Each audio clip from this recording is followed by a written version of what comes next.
Testing 1 2 3. Testing 1 2 3. Testing 1 2 3. Testing 1 2 3. Testing 1 2 3. Testing 1 2 3.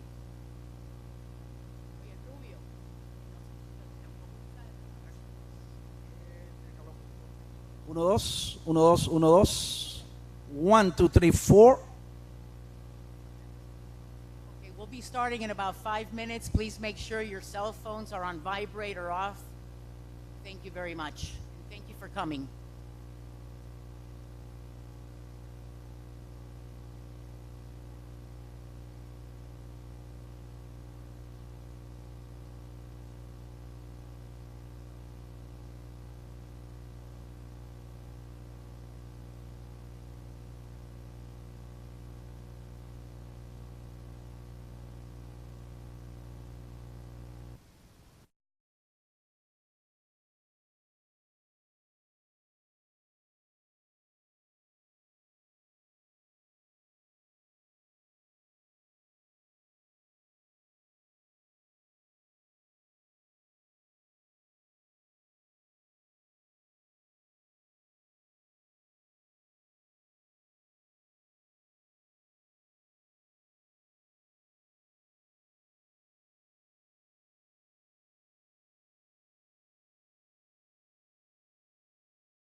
Check 1 2 1 2 1 2. Check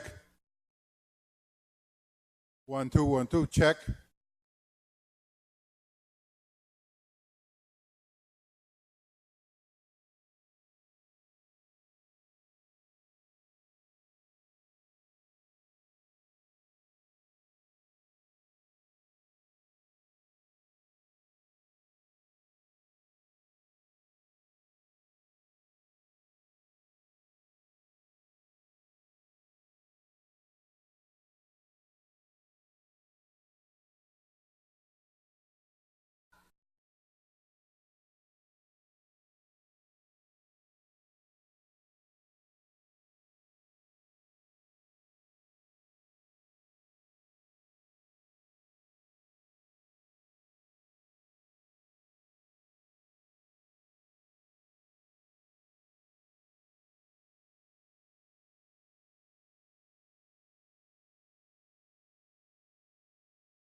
Hey, everybody.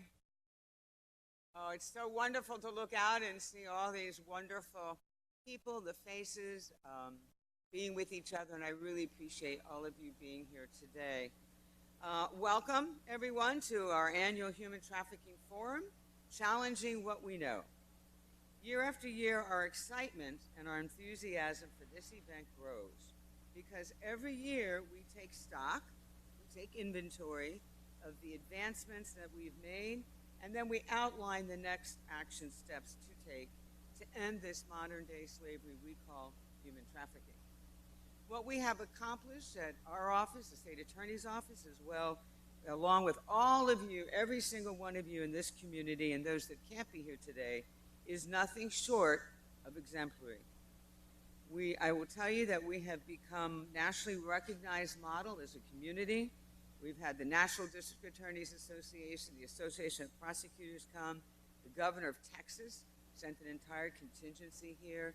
The U.S. Department of State had brought folks from all over the world just to see how we in Miami-Dade County deal with human trafficking. So before I begin, like anything else, right, I'd like to first thank all of you that are here for being here, coming through the rain. Some of you traveled far to be here. And I also want to thank you for the collaboration, the partnerships that we have in this room and with our amazing leaders. That is why we've been able to build really a leading model of prosecution, invention, shelters, and having a safety net of wraparound services for our victims of human trafficking. Now, many of you already know each other, but I do want to just recognize a number of you because it is all of us together that have made the advancement. So I'd like to start with Camilla's House and Project Phoenix. I don't know if Hilda's here. Hilda Fernandez or Bob Dickinson. Okay. There's the Thrive Clinic. I know Dr. Pat Corrales is here. I saw her somewhere in the back. Dr. Corrales, thank you so much, and Dr. Jonelle Potter and Anastasia Godur for everything that you have built in the Thrive Clinic. I'm going to talk about it in just a few minutes. We want to thank Citrus Health Network, Dr. Kim McGrath. Kim, are you here? Okay, good. And we have DCF, Hilda Ferradas. Hilda, thank you for being here from DCF. Glory House, they're all doing an amazing job. Maria Badia and Betty Lara. And we have Project Gold represented here as well. And then I know we have a number of our elected officials who were either going to come or sent representatives.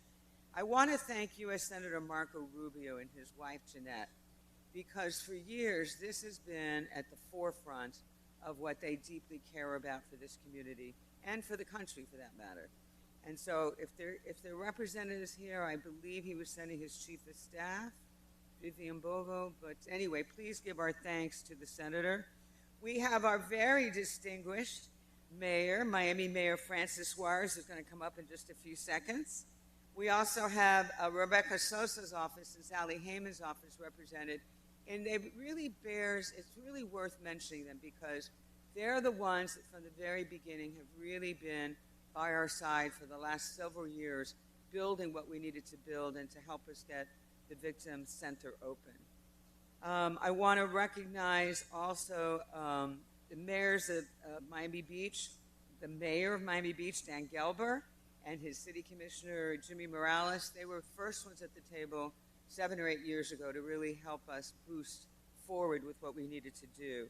I understand our Dade County Budget Director, Jennifer Moon, is here. Jennifer, are you here? It's hard for me to see with these lights.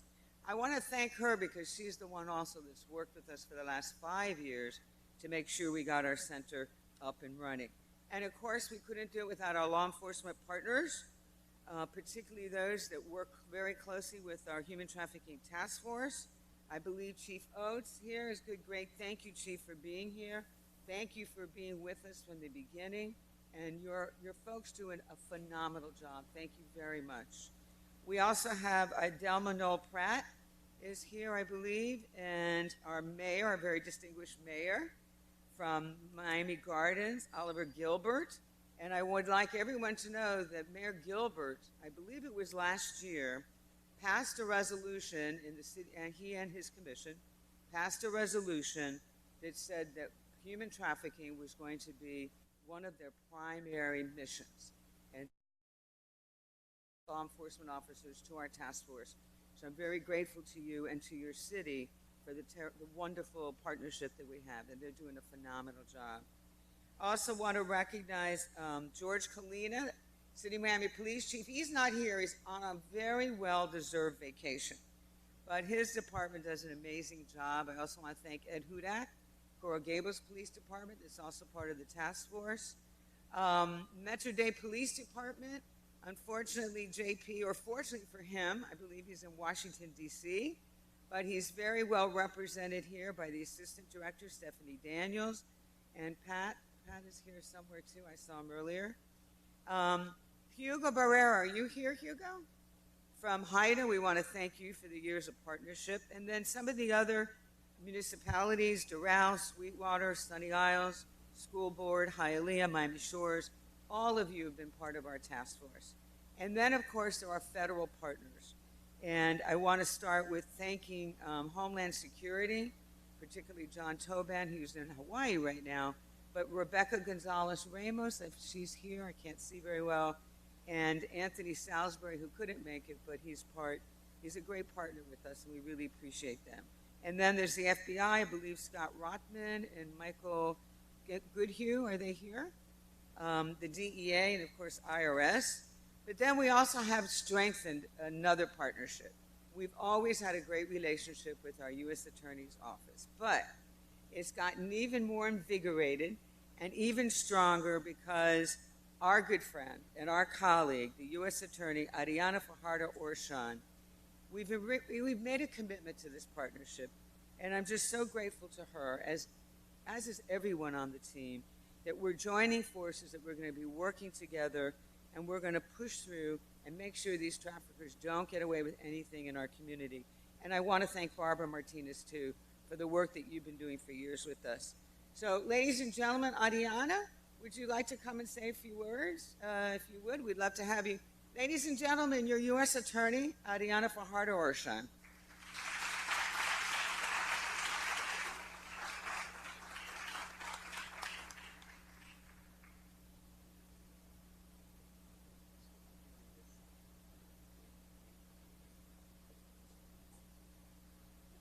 Thank you all for being here. Thank you, Ms. Rundle, for inviting me to participate and give a few words. I want to reiterate this continued partnership having come from the state system. I look around the room, there's many of you that I recognize from my years at the state attorney's office. And now that I'm in the federal system, one of my priorities have been how do we merge these two offices that are both doing great work for the betterment of this community. And that has been my priority, and that has been my mantra, everybody in the office. And I want to ask my prosecutors that are here who work on human trafficking cases to please stand up, because I want you all to see that not only do I say it, but I have pulled them all out of their office today.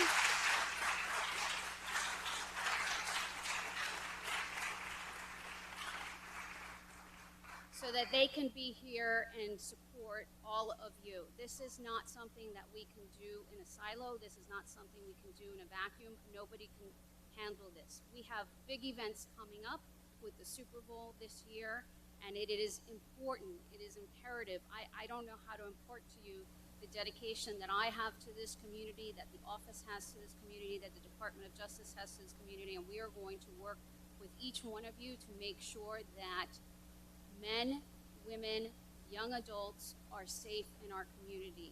We need to push forward. We need to bring awareness to everything we do.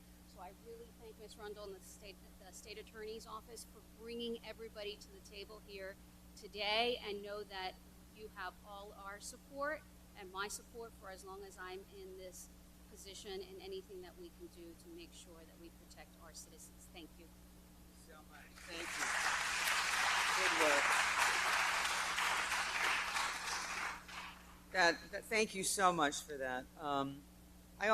We want to recognize some of our community members that we have here from so many different agencies, whether it's local, state, or federal. They're all working together to, of course, address this horrific industry.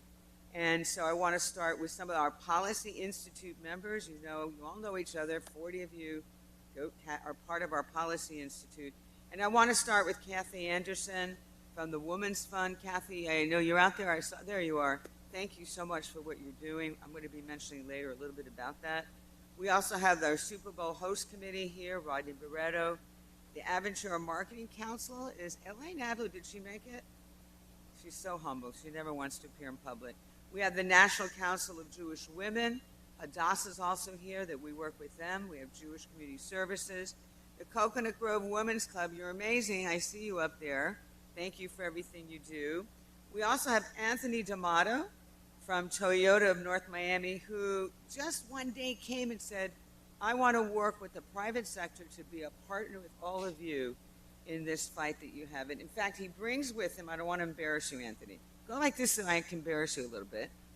He actually brought $6,000 worth of gift cards to Walmart and Target, so that when these young people are rescued from the street, they will be able to get the various sundries and cosmetics that they need. And so thank you very much. They're all for our victims. You just don't talk it. You put your money where your mouth is, right? Thank you so much. And we also want to thank Dmitry Shapashnikov for what he's assisting us in doing with our website. And then I left the best for last, because you know how proud I am of the members of my office. They're the best team in America. And I kid you not, they truly are. and the way that they work and sacrifice and commit themselves to this community and the betterment of this community is so noble and so inspiring. So everyone from the state attorney's office, please stand up, and with all the rest of you, please thank them for the tough job that they do every day.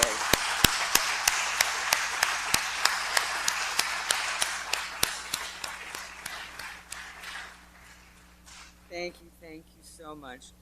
Alicia Priovalos is the new director of our human trafficking unit. Thank you so much. I know you're out there moving around making this all happen. There she is. You're doing an amazing job. Just so proud of you. And Sandra Lawrence and you and your team with Carmen and Leah and Tanya, you're just amazing. They're the ones that victims bond with at 3 o'clock in the morning and stay connected with those victims for a long, long time. It is a tough job to give of yourself, but thank you so much. And last but not least, I want to thank Chief Kalina, but also the City of Miami Police Department, but of course their mayor, because they have graciously hosted all of us here. And everyone's walked in and said, what a great facility. And we thank you so much. Mayor, would you please honor us and come up and say a few words?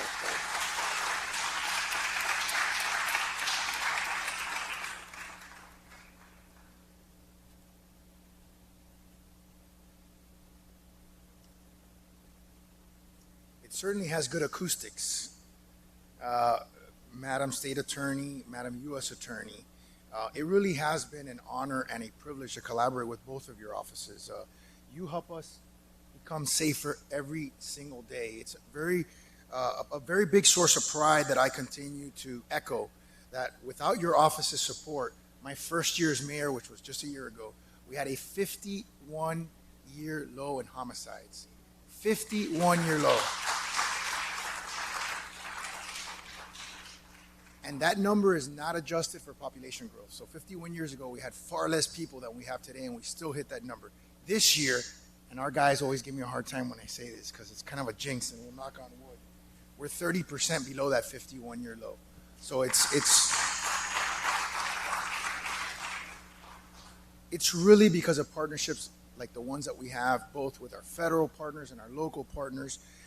I can tell you that I have constant communication with both of them. They both are constantly giving me ideas of how we can strengthen our partnership, how we can be more resourceful to help them do their job, which they do excellently, and they have great offices. You want me to speak louder?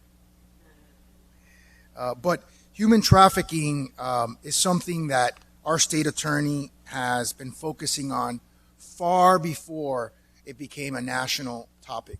She had former City of Miami police officers detached, and by the way, I want to recognize the efforts of Mayor Gilbert, who has funded 2 officers, and we need to do the same thing. And we've talked about that. Thank you. We do it in the area of contact shootings, and that has been incredibly successful, and part of the reason why we have such a much higher clearance rate than we've had ever before. So again, these collaborations, this cross-funding, this mutual trust that we have with each other has resulted in some significant benefits for our community. 67% of human trafficking are local victims, and 40% of those are minors. This directly impacts the quality of life of our residents. We, as the state attorney alluded to it and the U.S. attorney alluded to it, with the coming of the Super Bowl, and I think that's one of the reasons why Mayor Gilbert is here. He's hosting the Super Bowl in his city. We know that human trafficking is something that, I got to give you a plug, man. We know that human trafficking is a major issue that unfortunately travels nationally with the Super Bowl. But the state attorney has identified this. She is acting proactively. She's not waiting for something to happen. She is planning ahead of it. And thanks to her task force and thanks to her proactivity, she has helped, and her office has helped, her phenomenal office has helped over 600 victims since 2012.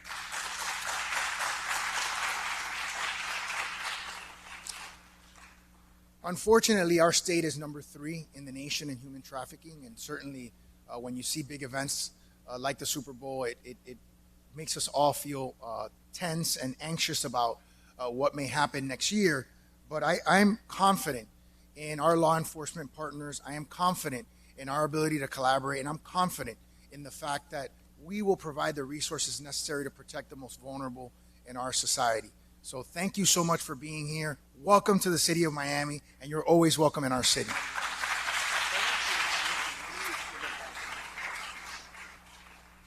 Thank you so much. So I'm really glad that you brought up what you said you were going to do, because I have a lot of witnesses here. So Mayor Gilbert, so that you know, that was sort of a little tag team strategy I had, right?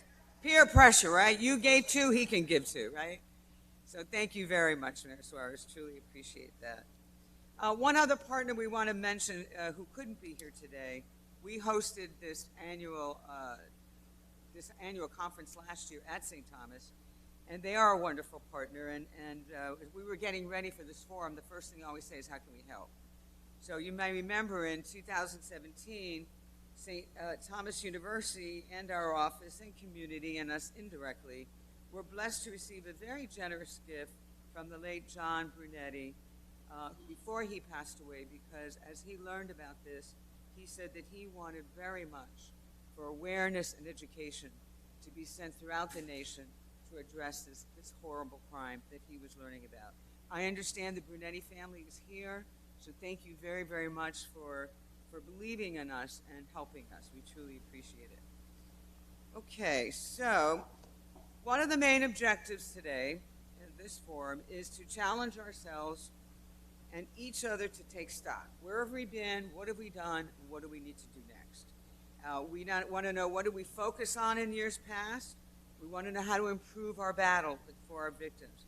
And what are our next steps that we have to take in a collaborative way? Are there any gaps that we recognize that we need to fill? So from the very first forum that we had, you may remember it was about counteracting myths. How do we identify who the victims of human trafficking are? Where are they? Figure out the best services to benefit our victims, and then created the laws. We had to create the laws because we didn't have the tools. The federal laws were much stronger and much better. We used them as a guidepost, though, to change our state laws. We created greater protection for our victims and harsher punishment for our traffickers. And then we dismantled all the myths about human trafficking. And let me tell you, there were more myths and misconceptions than we ever thought. Some of you may remember this. The first and most common myth we quickly demystified was that human trafficking victims, they're kidnapped and they're handcuffed, they're locked in large container ships and taken up through Central and South America and brought here. Just like we saw in that movie, is it Liam Nielsen? Am I pronouncing it correctly? But you remember the movie, it's called Take It. That was another misconception we learned, was that that doesn't happen in Dade County. That's not our experience here. And I must confess, as I have to most of you previously, prior to 2012, I too believed that some of these misconceptions, I believed them. I thought that's what it meant. And it wasn't until I went on this journey to understand who they were that I truly understood what we were dealing with. So in the past 7 years, all of our eyes have been opened. And I want to thank to all of you for helping us learn, as prosecutors too, who the victims are and where they are. And we since have learned that it's not some faraway place. It's kids, girls, and boys that are in our own backyard. They're in our schools, they're in our neighborhoods, and they're in our parks. So let's look and see what we've learned along the way. The mayor told you, and it's true, I have to tell you that when we started, not to say that there's any correlation, I'd like to think that there is, but when we started this 7 years ago, Florida ranked second in the United States. Now we're third, still nothing to brag about, but it's dropped a little bit.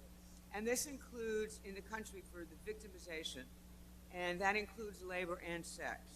We also have learned that the average sex trafficking victim may be forced to have sex up to 20 times a day, 7 days a week. We know that in the United States alone, it's a $32 billion industry, and worldwide it's a $155 billion industry. We also have learned that 1 in 3 teens are recruited within 48 hours of having run away from home. Victims are also subjected to prostitution in the United States as early as 12 and 13, And I say the United States, I can tell you our office alone has had them as young as 12 years old. As I said, we've learned our own girls and boys from our schools and neighborhoods, but the learning curve didn't really end there. We quickly learned that sex traffickers take our children from wherever they find them. And contrary to prior belief, traffickers not only seek out victims in our foster care system, they actually recruit them. They recruit them in our foster care system, and they recruit them in our schools, and they recruit them in our neighborhoods. And now they're also recruiting in our homes thanks to the internet and social media. So you've heard me say this before. If we're not looking for human trafficking, we're not going to see it. And I love this quote. It was anonymous, but it says, "The eye does not see what the mind does not know." So in our journey into this deep, dark underbelly of inhuman criminal activity, there have been a lot of alarming and a lot of eye-opening facts. We've learned that we've got to be always looking under every rock and in every alley and every dark corner. So we started training all of our law enforcement officers, our first responders, our medical professionals, our school personnel. And when I say we, that's about all of us collectively. I know you know, all of you, where you've been doing the training. We've been doing it together. We also got the legislature to change the law, that would give us some of the legal tools. I mentioned that earlier, to combat this scourge. In 2012, I realized that we only, of our 35 police departments in Dade County, the 37 municipalities in Dade County, there was really only one human trafficking unit at the time, and it was at Metro Dade Police Department. And they were staffed with 3 detectives and 1 sergeant. And while from the beginning, we were all collaborating with Homeland Security and with the U.S. Attorney's Office and the FBI and others that we talked about, we realized it wasn't enough, that this problem was much larger and deeper and broader than we had anticipated. So that's when we began to really create and push for a police task force. And that's when we began to borrow, beg, and steal officers from any department that would help us. And that's why, Chief Oates, you were such an instrumental part of this. Your department, you were, I think, the first one. And so from there, we built a task force. And they've been working alongside our prosecutors day in and day out. And that is why we have been so successful. We've been working together to proactively rescue our victims. And together, we're able to make really strong cases with all of that collaboration. With the feds, the local, and the state, we're actually able to make meaningful changes. So what I did internally, just like our U.S. attorney talked about, my office is very big, and you got to make up your minds, right? Where are you going to take resources and put them? And so in 2012, I decided that I needed to be more specialized as we learned about this. So we created a permanent and a full-time unit to do nothing more than just focus on this issue, to prosecute these cases, to work with all of you in the community and our other partners. And we have been working together, collaborating with everyone, and it includes male and female victims. It includes working with our LGBTQ community, and they are also a large target for human trafficking, and I told you we've worked with them as young as 12 years old. Another thing that we've done in this process is change the laws, such as tattooing, which is part of branding. So the mayor told you, so what did we discover? What did we find out? Well, we found out, like the mayor told you, we've touched about 600 victims, and we actually, as an office, have filed 580, it's a big deal, 580 criminal human traffic-related cases. And unfortunately, those numbers keep growing. Just this past June, I will tell you that the National District Attorneys Association was conducting a survey across the nation, and this office and this partnership and this community-wide collaboration became the model that they selected to study. So not only are we doing good at home, but we're doing good for other communities. We also needed to reinforce our non-for-profit services. So we've worked for years with all of our non-for-profits to make sure they had the resources that they needed. So, our human trafficking unit, as you all know, is primarily focused on victim-centered. It's a victim-centered approach. They are at the heart of what we do and why we do it.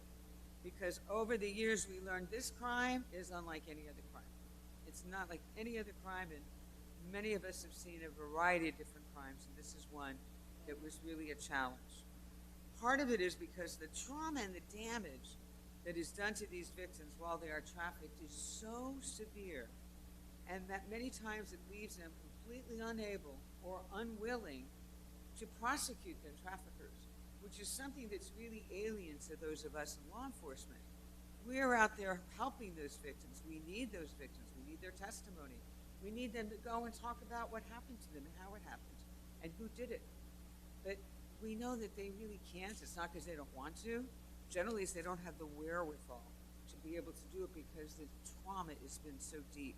So we had to learn as prosecutors that there were going to have to be other ways to prove our case. And so that also changed how we dealt with our victims. When you put a victim through a trial or through the criminal justice system, that's one reason we have a great expert to talk to today. Many times they are traumatized again.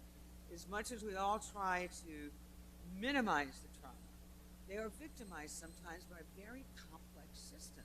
The court system is very alien to most people, and to have to go in and tell your story can just re-traumatize. That reliving it can re-traumatize you. So we always wanted to focus on services for them, but at the same time, we want to get rid of those traffickers, because those traffickers are just going to turn around and go after the next victim. So this is what we have done. We have really learned that we had to find our evidence somewhere else, as many other places as we could find it. We looked for physical evidence, digital evidence. We looked anything that we could obtain, and you'll see a list there. And this has really helped us tremendously in our prosecution cases and the law enforcement piece, because even our investigators working with us have learned this is the kind of evidence that we're going to need in these kinds of cases. So when we as prosecutors look at filing charges, we often say, well, you know, human trafficking is almost like the tip of the iceberg, but there are all these other underlying crimes that are against the law, they're in our statute books, that maybe we could use, that we don't have to actually traumatize the victims again. So you'll see a variety of different charges up there that we use, and we could be, is the pimp selling drugs? We'll get him for selling drugs. Is he got child pornography? You know, many times they take photographs of their victims and they post them. Are they engaged in money laundering? This is a business. This is all about money. This is about selling sex and selling youth. And so they're putting that money somewhere. So these are the kinds of things that we're really trying to do in the investigative and prosecution arena. Then, as you know, you need to have your support system in the community for the victim, because the victim is number one. I really want to thank the Phoenix Project. I know many of you know about it, but I just want, for those that don't know about it, to recognize that a few years ago, just a few years ago, there was not a public shelter for anyone that was aging out, turning 17, 18, minors of human trafficking, minor victims of human trafficking. You can just think about that for a minute. And there are wonderful programs here. I see Constance here from Lotus House, Glory House, Agape. While they were doing just a remarkable job and continue to do a remarkable job, there wasn't one right here for us. So we created the Phoenix Project with the legislature, and they were tremendous support for us, in Camilla's house. And it's really been a godsend. There are 16 beds that are available around the clock. Homeland uses them a lot. We all rely on Phoenix Project for our victims, no matter what time of day or night. And it's very close to here. We have a place. It's just for them. It's just a place that's built for them. It was designed just for them. Then we have the Thrive Clinic. I have to tell you, one of the great, you know, you all have days that you really remember in your professional life. There was one day that I met a group of doctors led by Dr. Pat Corrales. She's back there. We waved at her earlier. She came to my office. She met with me. She brought this great group of doctors from the University of Miami. And she herself is a lawyer and a medical doctor. And she walked in and she said, I hear what you're doing as a community, and I want the medical world to be part of it. Can we work with you? And I said, are you kidding? Oh my God, this is a godsend. And she said something that I thought was interesting. She said, medicine is usually behind the law, which I always think of the law being kind of far behind. So it was interesting from her perspective. And so from that, the Thrive Clinic was born with her energy, their energy, and it became a comprehensive, one-stop shop medical home offering multidisciplinary trauma-informed services in just one location. That made a huge difference because many of these victims really need gynecological care, they need specialty services, they need psychiatric services, and they need it with compassion, and they need it with trust, support, and stability. So I cannot thank Pat Corrales and Dr. Noel Potter more. Can you just stand up and be recognized one more time, please? Don't be proud.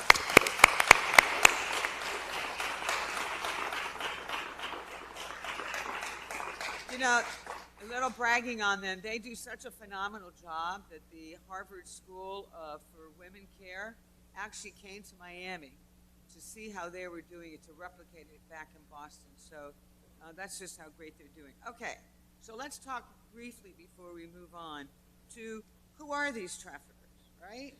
I hate to tell you this, there isn't any profile, which makes the challenge hard to investigate and prosecute them. There isn't a profile, a face, an age, a race, or sex that really defines a human trafficker. They come from all walks of life, ethnicities, races, and ages. They don't discriminate either based on ethnicity, race, sexuality, or age. They will traffic anyone that they can overpower mentally, emotionally, and physically. And anyone, of course, that can make them money. So one of the things we learned from Polaris, and Polaris does an excellent job in keeping statistics and data and patterns, they say that one of the best tricks that sex trafficking trickers use is getting someone into a relationship that they think is going to be romantic. So we've seen this time and time. I know you've seen it as service providers. We've seen it in the law enforcement field. So let me just refer you to one. The person there, Ramon Thomas, is an example of one of them. He approached his victim. Many of you know this. You saw it in the Miami Herald. You didn't see her face because she was 13 years old. 13 years old. She was at the flea market, and he befriended her. She was alone, and she had a lot of problems at home. She, like so many of our victims, are throwaways, runaways, people that nobody wants. He then established a bond with her and eventually told her that he loved her, but he was a pimp and she was going to have to work for him. And during this enslavement period of this very young little girl, he tattooed her eyelids with his brand. Why? Because when she went out to go to work for him, instead she was gang raped and came home without any money for him. So he took her to a tattoo shop as punishment and put his branding on her eyelids. Just imagine that for just a moment. Well, we were able to prosecute him. He is now serving 20 years in state prison, as far as I'm concerned. It's not enough, but that's good. And the other thing we got to do, and that's what we have to kind of see, how do we take some of the horribleness out of this and do something positive with it? Because of this case, which she endured, that young woman, we changed the law. And now you cannot do that. Branding is now an actual crime in the state of Florida.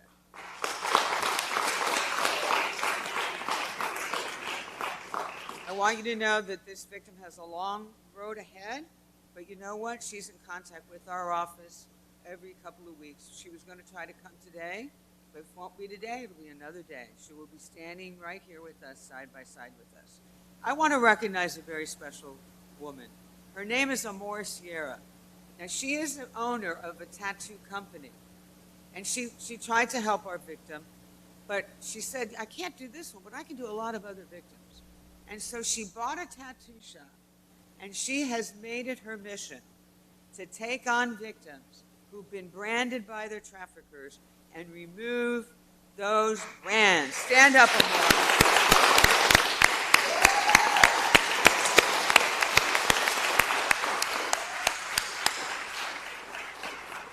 You are amazing. I have a certificate for you at the end of this. Thank you so much. That's incredible work. Okay, now let's just take a look at this map, because it's going forward, we're going to be talking about what we have to do now. If you look at this map, can anybody find Florida on that map? Sad, isn't it? Now, that's a report from that's Polaris' statistical reports for 2017. The numbers are not in for 2018 yet, and of course, 19 is not over. These are, mind you, these are reported cases. These are reported cases. These aren't the cases we don't know about. So the harsh reality is we have got a lot of work to do. You can see where we've been, but we still have a lot more to go. So what does that mean? What's our next step in vigorously fighting to eradicate this epidemic? Well, one of the things that you've always heard is it takes a village to raise a child. I believe in that.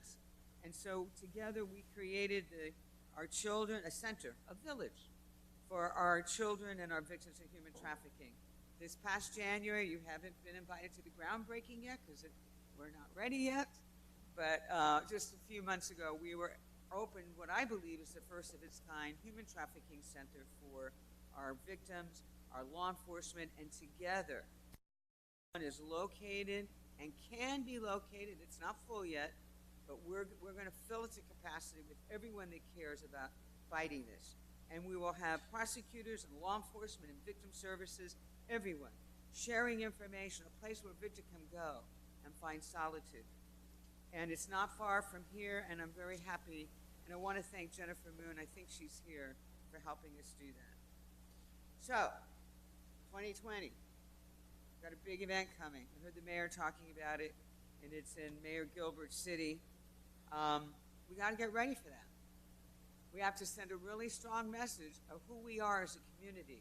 Miami's going to be strong, and we're not going to tolerate any of this trafficking in our community. It's 10 months away. We've partnered with the Super Bowl host committee, and they've reached out to us. In fact, I was really proud. Rodney Burr is going to be here in a few minutes. He reached out to us. The local committee reached out. New York reached out to us, and they said, we got to develop a campaign. We got to get billboards and get a campaign out there for when all these tens of thousands of people come here. They know that we as a community are fighting this. It's not going to be tolerated here. And so when they came to us, we said, well, we're not really so good at that, but we know the right person that is good for that. And so we brought in Kathy Anderson from the Women's Fund, and she is going to be really helping all of us. Kathy, thank you so much for everything you're doing to assist us in this fight.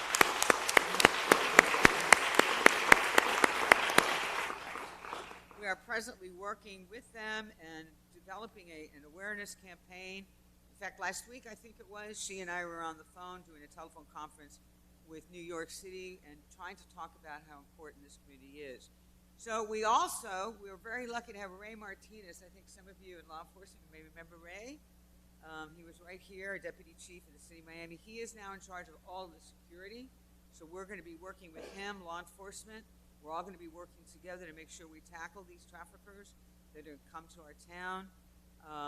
And then we're also going to be working on a campaign for the Johns. Remember, if we didn't have Johns, if there wasn't people buying this, there wouldn't be any industry. Money is the only thing that fuels this. So we know that we need to really work on the John side, and that's going to be a big mission for us as we advance forward. We've made some inroads, but we have to do a much better job at that. Last but not least, Anthony D'Amato, that I recognized a few seconds ago, he really brings an incredible energy with him. What he's going to do is he's going to help all of us with the private sector. He's going to get the chamber and the Bureau of Tourism and everybody at the table for us. Am I putting pressure on you, Anthony? Oh, good, good. And we're gonna really work with the private sector. The private sector needs to work with all of us on our side to make sure that this community is doing everything it can to fight this during the Super Bowl and beyond the Super Bowl. So what we're going to do next is talk a little bit about legislation. We had some real success last session. Just ended. A lot of what I'm going to mention is still on the governor's desk, okay? I'm optimistic he's not going to veto it, but the timing of this was today and we needed to talk about it. So the successes that we had, you may remember that our office authored a bill on cyber stalking and computer hacking. These changes greatly expand our home protection for individuals in the digital arena, making it illegal to access the online accounts and internet-connected home electronic systems of another person.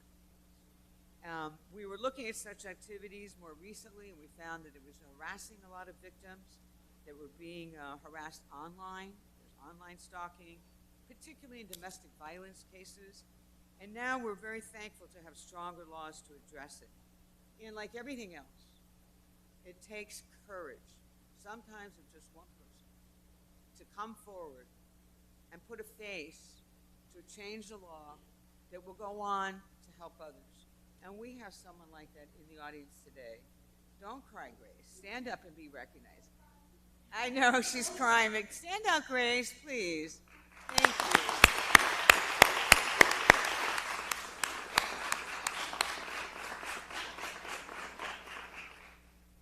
See?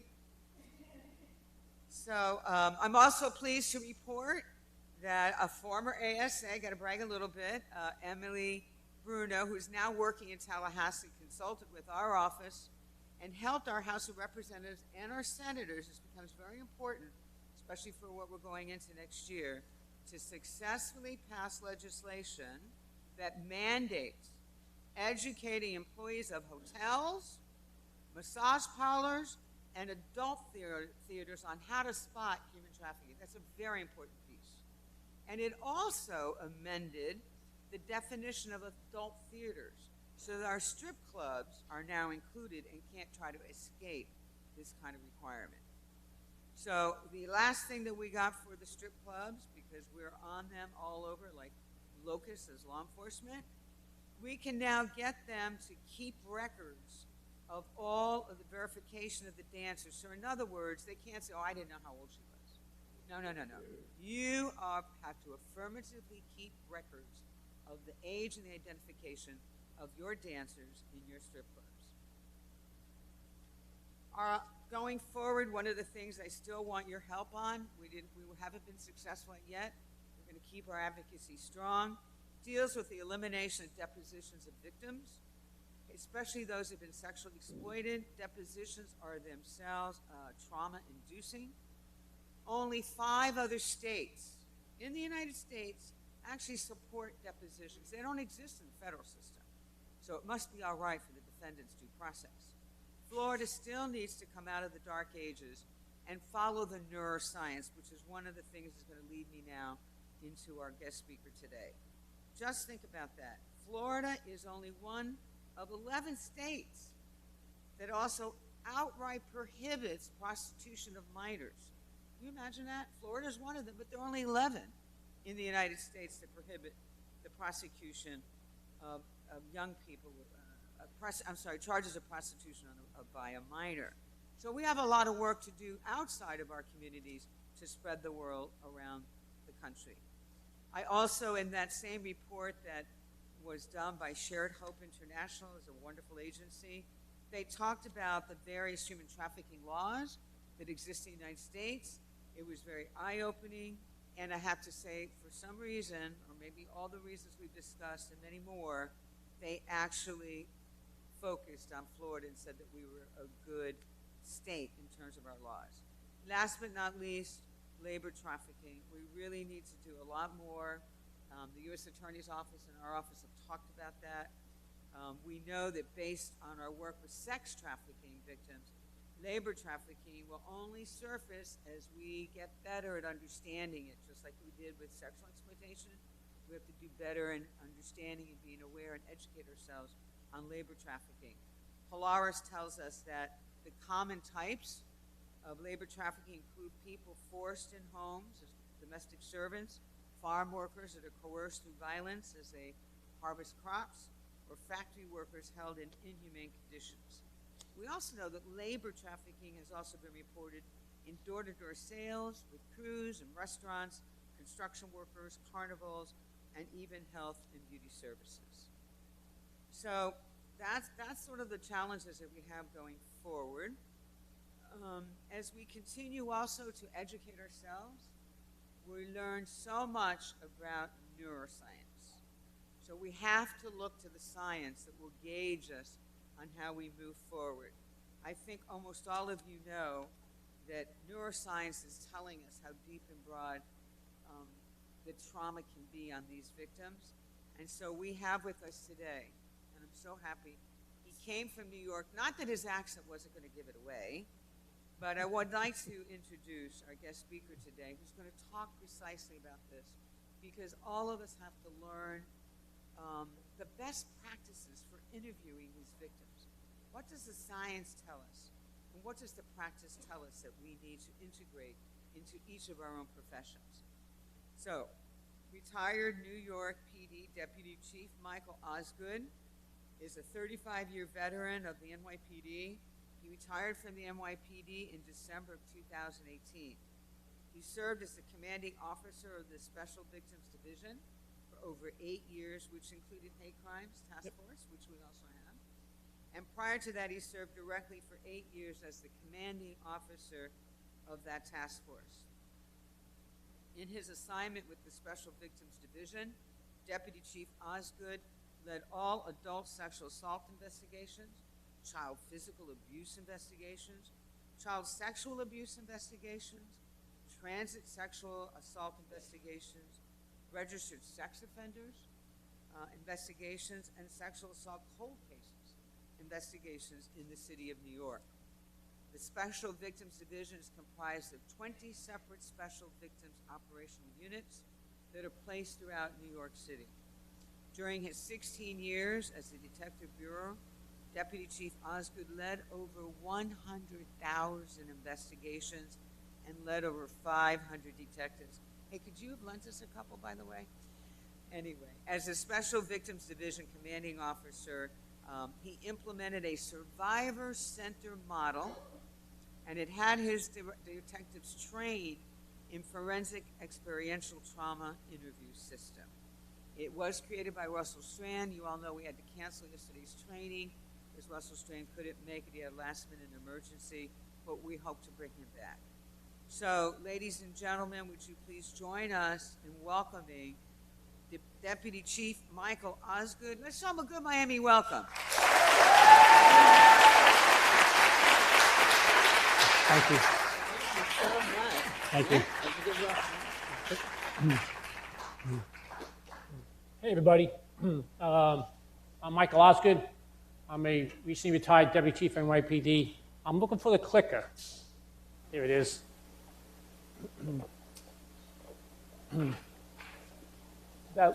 Once again, I'm Mike Osgood. I'm a retired Deputy Chief from the NYPD. I did 35 years. 16 of the years was a detective commander. 8 years as the head of the hate crime task force, and then the remaining 8 years, both the head of the hate crime task force and the Special Victims Division. Could someone up there put it on animation?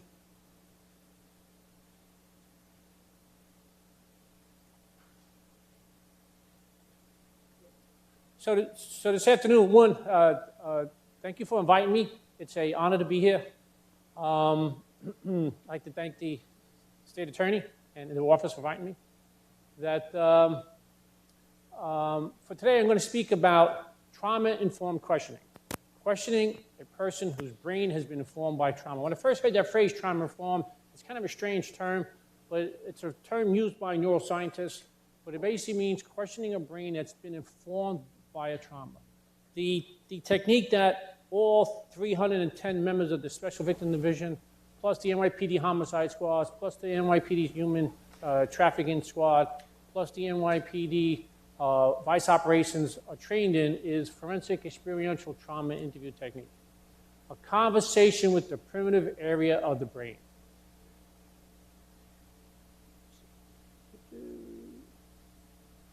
Challenge what we know. I've been to many of these conferences over the years. I'm sure many of you have. When I saw the theme of today's conference, I had to just comment on it. It's probably the best theme I've ever seen. Challenge what we know. In trying to get organizations, particularly big bureaucratic organizations, to change, it's hard. Particularly in the policing paradigm, particularly in the policing culture. I thought that was a tremendous, tremendous theme. I had a comment on it. Here's what I want you to think about, just one notion, and then I'll move on to the next slide. What would you do, what would you design and implement if your department had to compete in the free market for victims? Right now, if you go into a bank, you go into Chase Bank, and you don't like it, you can walk across the street to Bank of America. If you don't like that, you can walk across the street to Wells Fargo. You can't do that in policing or in prosecutors. When you walk into any police department, that's the police department that you have. You can't just walk out and go to the police department down the street. So it's incumbent internally upon police departments to constantly improve themselves and to change themselves and to challenge the internal culture. And so this is what I offer. What would you design and implement if you had to compete in the free market for victims? The right to identity safety and the right to identity equity. I created this term about 10 years or so ago. The right to identity safety means you have a right to walk down the street and be safe in your identity. You have a right to sit in front of your TV set at night and be safe in your identity. You have a right to be on the subway system and be safe in your identity. So for identity means your race, your nationality, your religion. It also includes your gender. You have a right to walk down the street and not be sexually assaulted.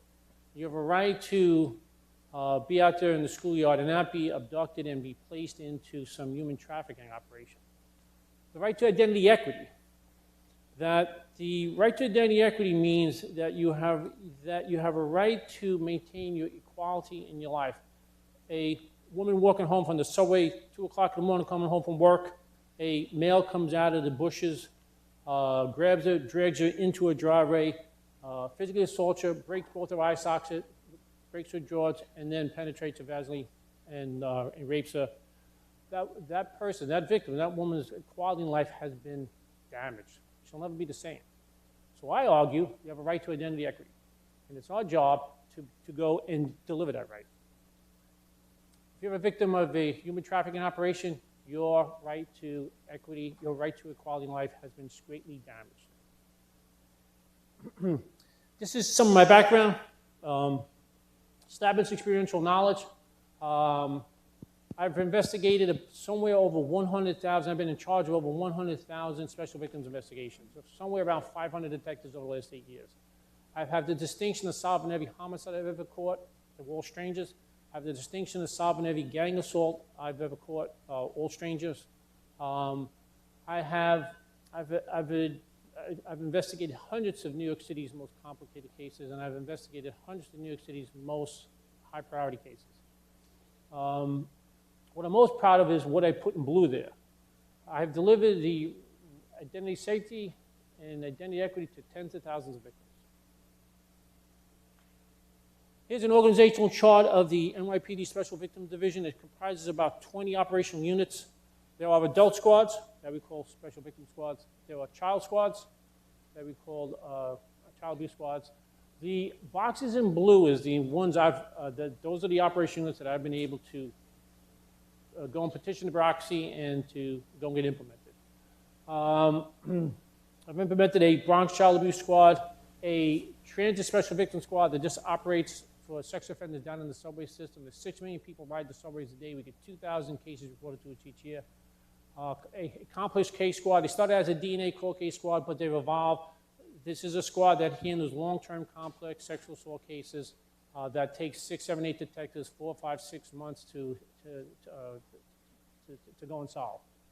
NYPD has a special victim night watch squad that works that midnight tour. They deploy out. The Special Victim Division is a 24/7 operation. 300 and so people are deployed to go and bring the service. A stranger rape predictive modeling team that helps shrink the cycle time of stranger rape investigation. A stranger rape is someone who does not know the victim who grabs him, abducts him, ambushes him, and then sexually assaults him. A drug-facilitated sexual assault team. And I created that because I couldn't, it was just too complicated to be able to get all 5 adult squads in the NYPD operating 24/7 to be able to handle these well. So I created a small dedicated team, and we went and did a whole bunch of things, including sending hair out to a special lab out in Strasbourg, France, including retesting blood and urine, sending out to private labs. There's a whole bunch of things we've done to be able to bring those cases to correct closure. A small data science group had about 3 data scientists cranking through the NYPD's data sets. The NYPD has large data sets. A sex crime complaint unit that goes and reviews the correct classification of all 8,000 sex crime complaints that the NYPD takes each year to make sure they're classified correctly. A stranger rape cold case squad. City of New York since 1980 has about 8,000 unsolved stranger rapes. So I put together a squad to be able to tackle them, to try to solve them. And a quality assurance team. This is just a table chart of some of the things I've done. In the policy area, several key things is that I introduced the concept of victim-centered into the NYPD. I created a very sophisticated unfounded rape rule. That unfounded rapes are probably the most controversial thing throughout the country and to Canada and to Western Europe, where the police department just unfounds a rape. They said this didn't happen. Well, the rule I created is that the detective must prove by clear and convincing evidence that the rape did not happen. If you can't prove it by clear and convincing evidence, the allegation stays a rape. And then some of the victim-centered implementations I've done, implemented the survivor-centered model. Special Victims Advocate Partnership. We have about 20 or so, 25 very prominent advocacy groups in New York City, sexual assault advocacy groups. I implemented a You Have Options paradigm, closed sex crime case review, where we allowed advocacy groups to come in under a non-disclosure agreement where they're able to look at our closed cases and to analyze them. And I did that to dispel any myths that we are misclassifying or that we don't or that we don't rigorously exhaust them out. And then FEDI. Here's the transactional volume I was working under for the last 8 years. In 2010, when I took over Special Victims, they were pulling about 7,200 cases. Last year when I left, we were pushing around 18,000 cases. So when I started in 2010, we had about 150, 160 detectives. When I left, we had about 250, 260, about 60, 70 supervisors, pushing about a complement of about 310 people. All told, in the last 8 years, I did about 105,000 cases, creating 1.5 million detective reports. Here's a case to generate one aspect of what goes on in the brain when a person gets traumatized. This occurred back in May 2011, 5:30 in the morning. It's up by East 33rd Street off of Madison Avenue. An 84-year-old woman every morning would get up and she would walk a couple of miles. She would do it very early in the morning prior to it getting hot. She's walking down Madison Avenue. She gets to 83rd Street. A male approaches her, grabs her by the arm, drags her down, leads her down 83rd Street westbound, and brings her into the doorway of this brownstone, where for the next 20 minutes he sexually assaults her. She's face-to-face with him about 15 of those 20 minutes. He now flees. She calls 911. I deploy, I mobilize about 30 detectives that were working for 3 or 4 straight days, 24 hours a day. And she's able to do this sketch. Now, this is a high-resolution sketch. It normally implies high credibility to the victim. Now, over the years of doing thousands of hate crime cases, doing thousands of sexual assault cases, they were clear to me that they were high trauma victims, and I started seeing patterns of behavior. I didn't know the neuroscience, but I just saw this behavior that sometimes they wouldn't be able to give details. There'd be gaps in the information they were given. There were fragments. And there was these behaviors that I saw that I just realized that's how the human brain recorded an event when someone was a victim of a very violent crime. So I had to force my detectives that just because the victim could not give you details or there's gaps in their rendition or things are out of sequence, it doesn't mean they're lying. And so I had to force them because most people have a very simple view of like what a victim should be able to tell you. So just seeing that and knowing that this is a standard behavior, and I would order my detectives to just go off the essence of what the victim is saying. Lo and behold, that we had about 16, 17 Crime Stoppers tips on this case. One tip says this guy in the sketch lives out in the 7-5 precinct out in Brooklyn. That we sent 2 teams out there. We sat on his house. We were trying to get inside the suspect's Boyd cycle. That lo and behold, he comes down the street, eating some Chinese food. The detectives jump out. They grab him. This is who he is. So I get called. I'm up in Manhattan Special Victims Squad. I get called, and they say, "Hey, Chief, that we got the guy, but that we got the guy we came looking for. We don't think he's the perp." How come we don't think he's the perp? Because he has this big Yankee tattoo, has these tattoos above his eyebrows. The victim never told us about the Yankee tattoo. I said, bring him in. But Chief, the victim never told us about the Yankee tattoo. She didn't tell you because she didn't remember it. It didn't process in her brain. Bring him in. See the sketch? That's the victim was able to remember certain aspects of the offender, but she couldn't remember everything. It turns out he's the bad guy. That his DNA was on several spots, several locations on her shirt. He's now doing 20 years upstate. This is a very simple example of how the brain works under trauma. A human trafficking victim is an extreme trauma victim, and a sexual assault victim is a extreme trauma victim. Trauma. What is trauma? Trauma is extreme fear, terror, horror, and lack of control or perceived lack of control. And what occurs is there's very real changes in the brain at the time of the incident and after the incident. So when a person undergoes trauma, and when a person undergoes extreme fear or terror and has no control of the event, there's real changes done to the brain at that point in time, and they continue afterwards. Dr. Chris Wilson, who is a psychologist who teaches neuroscience to police officers. He has this phrase, it's the brain doing what the brain does. What that means is your brain has no choice. You have no choice. So when this victim gives us this very decent, pretty good sketch, her brain did not record that Yankee tattoo. That Yankee tattoo in the world of trauma is called a peripheral detail. That sketch is what's called in the world of trauma, what people, neuroscientists say, is central details. It was central to her survival. The Yankee tattoo was not central to her survival. It was peripheral. It's the brain doing what the brain does. Extreme trauma victimization, human trafficking, sexual assault, particularly the penetration crimes, and child abuse, physical and sexual. Rape police reported, that's spelled wrong, but it's what is the rate of rape reports coming to the police? Now I know in South Florida, I think you have a crime called sexual battery. Up in New York State, each act is actually spelled out separately inside the statute. But just rape alone, which is penis to vagina, or the attempt, the police reporting rate is somewhere below 15%. National victimization surveys done by the federal government puts it at 21, 22%. That's too high. I believe it's in the single digits, and there's very ways I inferentially back into that, but it's somewhere down below 15%. What does that mean? That means 85% of victims haven't reported, at least. I believe it's in the single digits, but it's a very low occurrence for a person who's a victim of a penetration sexual assault to come and tell the police. They may go to the hospital. In the city of New York, there are 53 emergency rooms. I've been in every single one of them.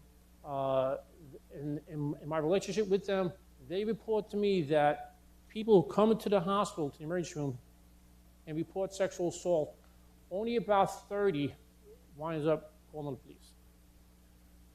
Common sense tells you not everybody goes to the hospital. And if you look at the types of cases that we get, about 60 or 70% do not go to hospitals. They go home, they suffer, a day or two later that they call the police, or they just suffer and that they never call the police. So the police reporting rate is extremely low in sexual assault and also human trafficking. That means this. Last year, the NYPD received about 1,700 founded rape complaints. That means, in New York City alone, somewhere around at least 11,000 victims who were victims of rape did not report. That's just rape. That's not the other sex crimes that occur inside the New York State penal law. They call that the hidden scourge. It's a phrase I created several years ago. I'm quoted in several magazine articles. Sexual assault is a scourge. Human trafficking is a scourge. It's highly underreported. Thus, it's a hidden scourge. The unique operational problem of police departments and prosecutors' office when it comes to sexual assault is this. You're not just interdicting a human trafficking complaint or a sexual assault complaint of someone who's come forward and reported. We also have the complex problem of interdicted unreported sexual assaults, unreported human trafficking. You don't have that problem in homicides. Homicides are about 99% reported. GLAs, 99% of people normally report their car stolen. Our street robberies, I would say 95, 94% report when they're a victim of a street robbery. So almost every other crime gets a very high reporting rate, 95, 96, 97%, somewhere in that magnitude. And so you don't have the operational problem of trying to interdict non-reported street robberies, non-reported grand larceny autos. But that problem, that operational problem exists in sexual assault, particularly since the serial offender behavior of them, the serial offender of them. So what I've argued over the years, particularly inside the NYPD, is we're not just trying to solve this case well, we're trying to solve this case extra well so we can put that person away to stop them from offending again that that victim will not report. Sex crime victims and offenders, all gender identities are victims of sex crimes. All gender identities are offenders of sex crimes. But reported to the NYPD, those 100,000 cases, 93% who report identify themselves as female. 95% of the offenders are male. So with all due respect to all gender identities, that sexual assault and human trafficking is in essence a male on female problem. A male gender, female gender problem. Once again, please do not be insulted if you're another gender identity. All the gender identities are victimized, but that's mainly the thrust of the problem at hand. 4 pillars of a world-class human trafficking special victims operation. These are the 4 pillars that I've developed over the years and just doing the volume that I was forced to handle. 1, you have to find a way to remove all barriers to reporting. If you do an incorrect interview, if you do not understand the behavior of a victim, that victim is not going to report. Go and remove all barriers to non-participating. You have a victim come in, you start asking questions, they get frustrated and they leave. Detective, I'm not doing this. Because you're not, particularly if you don't understand what the state of the changes in that victim's brain has just occurred, and you're asking questions that they don't have answers to, they get flustered and they leave. I can't tell you how many times I've seen that. Victim-centered, you have to have a victim-centered operation, and you have to reduce investigative defects down towards 0. And investigative defects are anything that doesn't satisfy the mission. What is the goal of an investigative interview? 1, you want to get a better witness. 2, you want to acquisition the largest quanta of information. I view probable cause as a quanta. I view beyond a reasonable doubt as a quanta. It's the job of the detective to acquisition the largest quanta of probable cause and to acquisition the largest quanta of beyond a reasonable doubt. You want to get the largest quanta of beyond a reasonable doubt so you can bring the most optimal justice and correction and behavior modification to the offender. And you want to satisfy the victim. When you're interviewing that victim, you want that victim to know that victim was heard, that victim emoted, and that victim was satisfied that he or she was able to communicate to the police what occurred. Hold on. All right, we're going to do a glitch here. I went.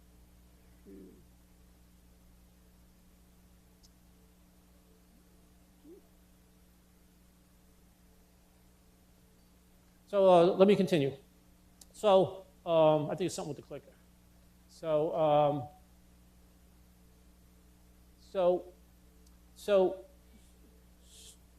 there's a complexity to the sexual assault There we go. There we go. Okay, good. This is a schematic of the human brain. On the left side, and just to give you a orientation to, and some basic, nomenclature. On the left side is the prefrontal cortex. That's that orange part in the front there. The prefrontal cortex evolved somewhere about 1 million or 2 million years ago. It does all higher order reasoning. It does all logic. It does all analytical thought. It's what engineering occurs. Right now, you are processing what I'm saying. You are logically challenging what I'm saying. You are putting into memory. You are encoding. You're consolidating everything I'm saying inside your prefrontal cortex. When you are a victim of extreme trauma, the prefrontal cortex, according to modern neuroscience, gets biochemically impaired. There's a series of biochemicals and hormones that come out of the limbic system, that's the inner brain, that floods out, and it biochemically impairs the prefrontal cortex. And so, now the limbic system gets created somewhere about 300 million years ago, sometimes called the snake brain, sometimes called the dog brain. For survival purposes over the last 2 million years or so of human evolution, that for a person, for our ancestors 100,000 years ago, 1 million years ago, as they're walking through the forest and they come across a saber-toothed tiger, that for them to survive, if they did not have limbic system control, if limbic system control didn't kick in, they'd become some animal's lunch. So the limbic system develops evolution through evolution to be able to take control of your body and your reflexes to keep you alive.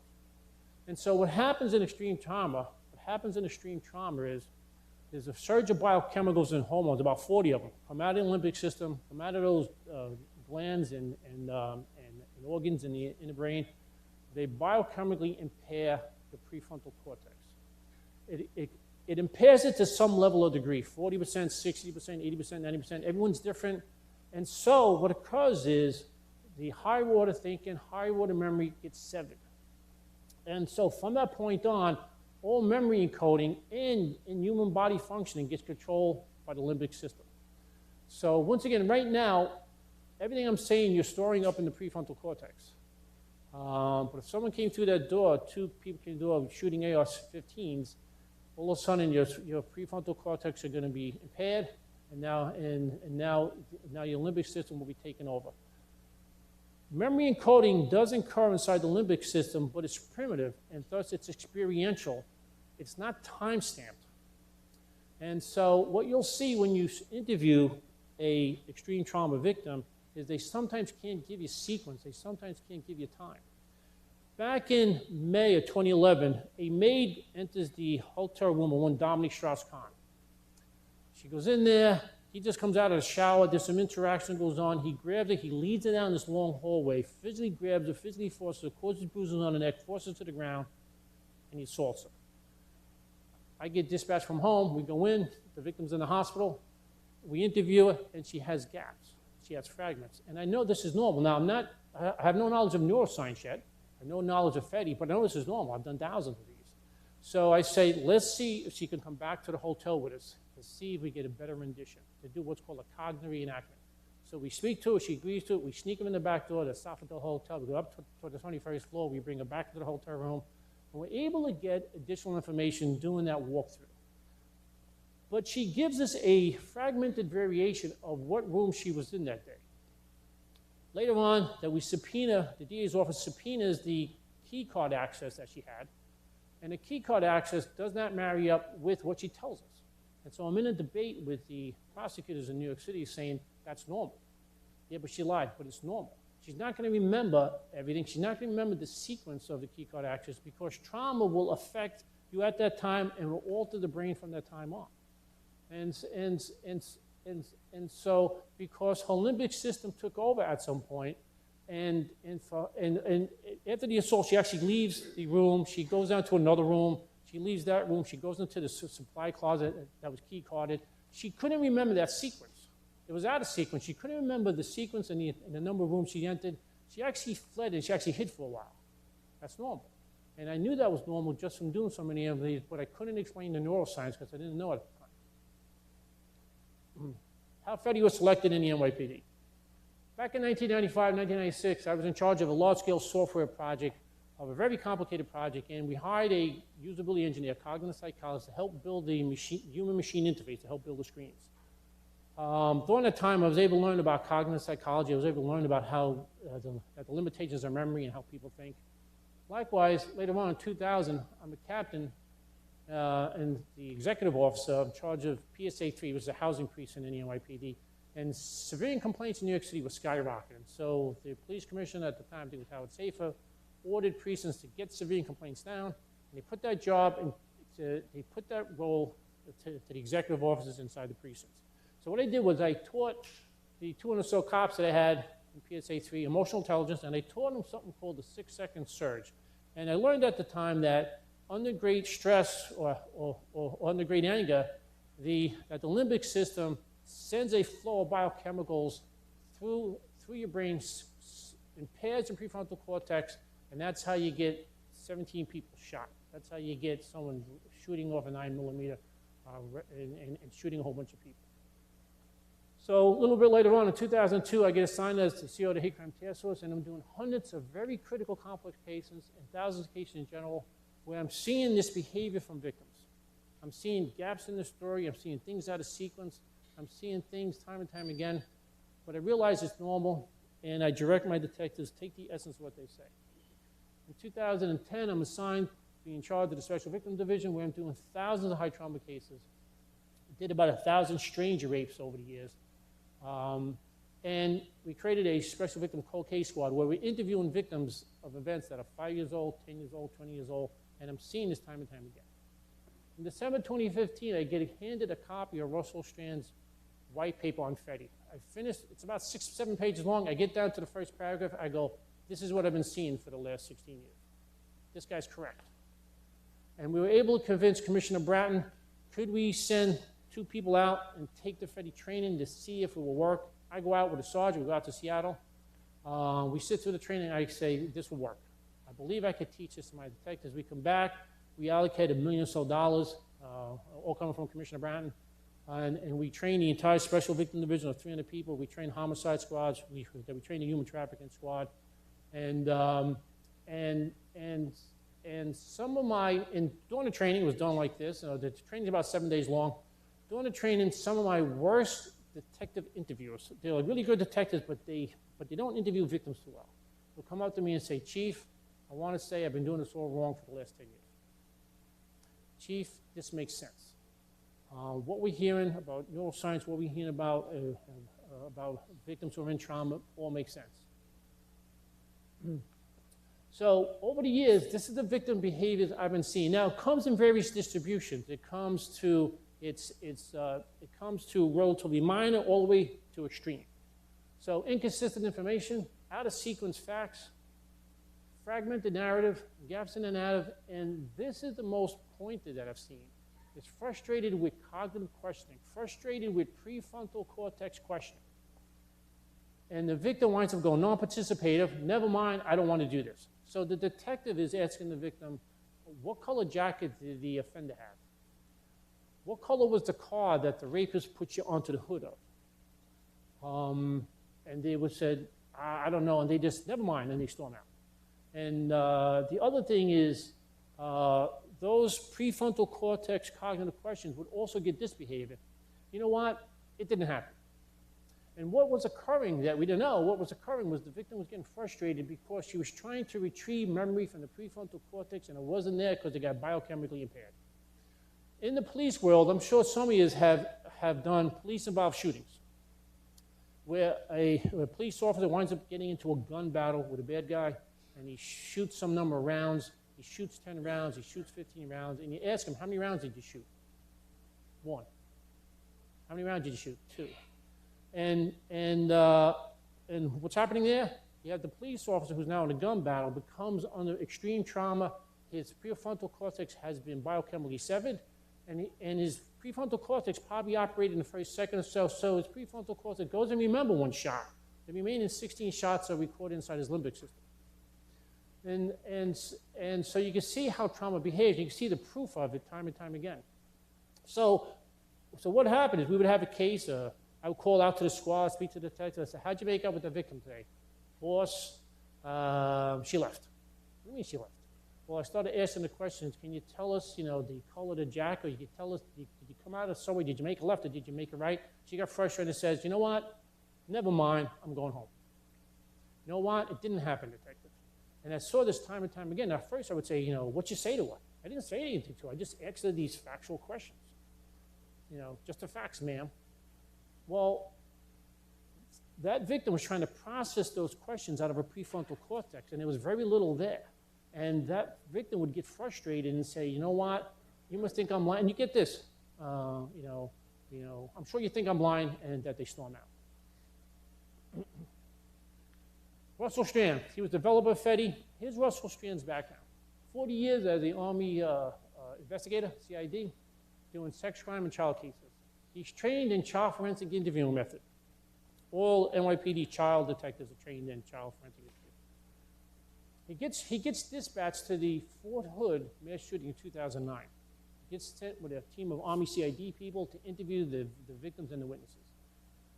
And what is he seeing? And he's also there to perform critical incident stress debriefing. That's some technique the Army investigators use. And what is he seeing? He's seeing this pronouncedly. Back in 2017, up in the Bronx Lebanon Hospital in the Bronx, a doctor comes onto the 16th floor. He goes and puts a nurse's station on fire, has an AR-15. He kills one doctor and he shoots 6 more. There's multiple witnesses. The Bronx Homicide Squad gets dispatched up to the shooting scene to help interview witnesses. So one of the detectives from the Bronx Homicide Squad, the NYPD has 8 homicide squads. The one inside East Patrol Borough. One of the detectives who just went through FETI training is interviewing a doctor who was by the nurse's station when the bad guy comes in with the AR-15. And he's questioning them, and he's not getting anything from him. He goes, well, tell me what happened next. Tell me what happened next. And then he realized, good Lord, his prefrontal cortex got impaired. Let me FETI him. And lo and behold, he starts asking these experiential questions, and he's getting this whole bunch of stuff. He asks him, tell me what you remember about any smell. And he goes, I remember gasoline. I remember gasoline's coming out of these Tropicana bottles. And when the homicide detective stepped onto the floor, the 17th floor, at the beginning of the investigation, there was these Tropicana bottles on the ground, and somebody was sweeping them up. They were how the bad guy brought the gasoline in. And so as soon as he got there, he had to call down to the crime scene and say, hold on to those Tropicana bottles. They're part of the crime scene. That's just one simple example. Well, Russell Strand was seeing this pronouncedly. And I was able to have this conversation with him many times. He was seeing this. Out-of-sequence facts, gaps, fragmented narratives. Because all those witnesses inside that Army building when the mass shooting occurred, their prefrontal cortex got biochemically impaired, and their body was taken over by the limbic system. Neuroscience, just a very few basics. To actually get a full understanding of the neuroscience of trauma, it's about a 16-hour type of training course. I only have a couple of slides here just to give you a sense. The brain map. Right now, if you were to take your hand and go like this part here would going to be your prefrontal cortex, your thumb would be your limbic system. Prefrontal cortex, that does what neuroscientists call top-down attention. That's the integration of data and consolidation of memory, logical decision-making. That's what you're doing right now. Top-down attention is that you control the focus of your attention. That the limbic system, that the primitive brain, it's about 300 million years old. It's where your fear circuitry sits. And where neuroscientists call what's called bottom-up attention. Attention you don't control. Memory encoding occurs there during bottom-up attention, but it's not time-stamped.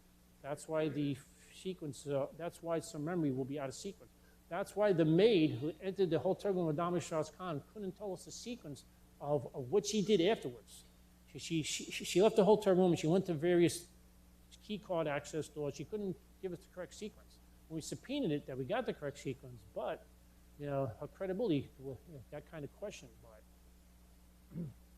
During the assault, what occurs during the assault? The fear circuitry inside the limbic system takes over. The prefrontal cortex is biochemically impaired. It's like 40 chemicals flowing through your body, flowing through your brain. Survival reflexes kick in, and bottom-up attention takes control. The brain doing what the brain does. Top-down attention. You control the focus of your attention. Fear circuitry is not active. Prefrontal cortex is in control. That's where you are right now.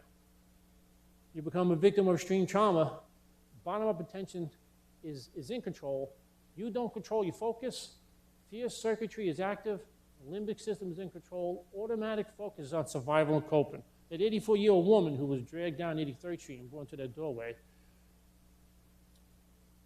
her fear circuitry was totally active. She was performing bottom-up focusing, and she was just trying to survive and cope. That's why she never recognized the Yankee tattoo. Bottom-up attention and memory, central details are the details focused on by the victim. Central to survival, get encoded inside the limbic system. So while you're in this biochemically hijacked state, where your prefrontal cortex has been biochemically hijacked, that you are focusing just on central details. It's central to your survival. That's the term used by neuroscientists. Mike Osgood didn't make those terms. Those are neuroscientist terms.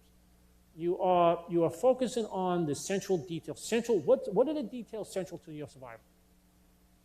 You get peripheral details. Are the details not focused on by the victim? The Yankee tattoo on that bad guy's face. It's a lower rate of getting encoded. But just look at the red statement. What is peripheral to the victim? The victim has no control over that. It's often perceived as being central by the investigator. So when the 4 detectives who are out in the 7-5 precincts sitting surveillance on this house looking to intercept the person who I showed you, that they were very experienced detectives. When they grabbed him and showed the Yankee tattoo, and they called me back and goes, Chief, he ain't the guy. What do you mean he's not the guy? He has the Yankee tattoo. Bring him in. And so for them, even though they're experienced, they're thinking the victim that peripheral detail should have been central to the victim. Well, it wasn't. When the maid coming out of the hotel room for Dominique Strauss-Kahn, that she's focusing on surviving. She didn't remember the sequence of the room she went in afterwards. That's peripheral to her. So, human trafficking and sexual assault victims' cognitive behaviors. This is what I've seen in thousands of cases. Variations of this, different distributions of them. Yeah, there are some victims that could tell you everything, all the way to victims who can't tell you a thing. May not be able to describe resistance or fighting back. One of the questions you don't ask is, why didn't you fight back? Why didn't you scream? Why didn't you leave right away? Why didn't you report right away? It's a dumb question. A traumatized brain cannot answer that. May not be able to describe the resistance or fighting back. May not be able to give the who, what, when, where, and why, because that sits in your prefrontal cortex, and your prefrontal cortex has been biochemically impaired. May show little or no emotion during the interview. Every person is different, and on the trauma, you don't know how they're going to emote. May be unable to provide details in the order in which they happened. May only be able to give a partial account. May delay reporting for months or years. I get cases 5 years old, 10 years old, 20 years old. May not behave in a way society believes a victim should behave, what I call the rape myths.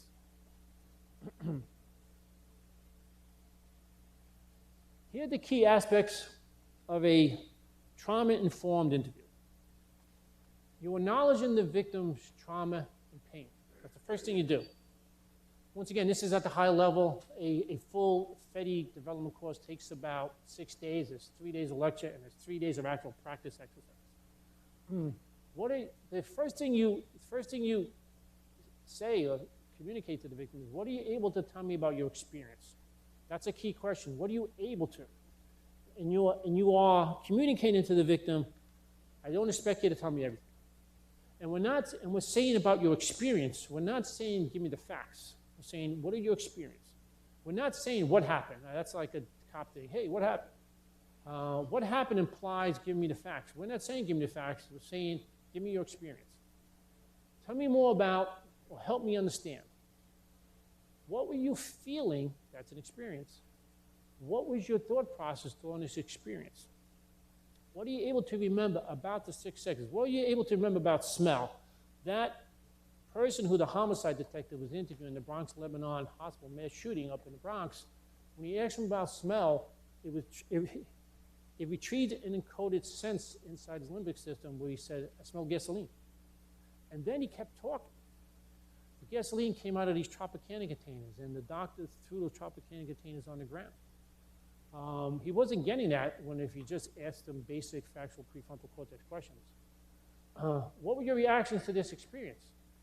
What was the most difficult part of the experience for you? When a victim gets stuck on a topic, you could somehow help them by asking that question. What was the most difficult part of this experience? Because they won't remember everything, but what you're trying to get them not to do is you're trying to get them not to get in a frustrated state because they think if they don't remember something that you think they're lying, then they leave. What can't you forget about your experience?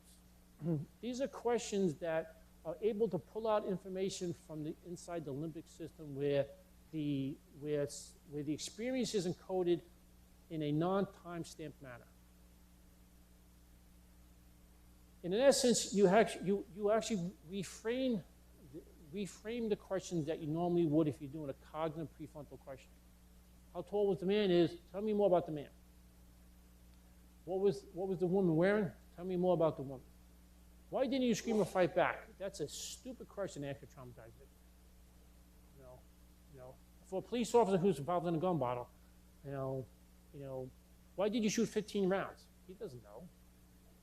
He's in prefrontal cortex hijack. What were you thinking when? Did he penetrate you? Tell me more about the assault. Tell me more about the other people. Tell me more about what's going on in your life since the experience. That last question is a key question to ask someone who has delayed reporting. Tell me what's been going on in your life since the experience. Because there's complex reasons why a victim will not report right away. Last year we had a case where a woman's at a party with a bunch of girlfriends in Brooklyn. She has drank a lot. The girlfriend said, hey, we got to get you home. They called an Uber. She lives 5 minutes away. She gets in the Uber, heads home. The next morning she wakes up. She has vaginal bleeding, vaginal soreness. She doesn't think anything of it. She's laying in bed. She doesn't feel well. Later on that night, she goes to go to her Uber app because she has to go visit a friend. She looks at her Uber app, and she has a $215 charge for taking a 5-minute ride.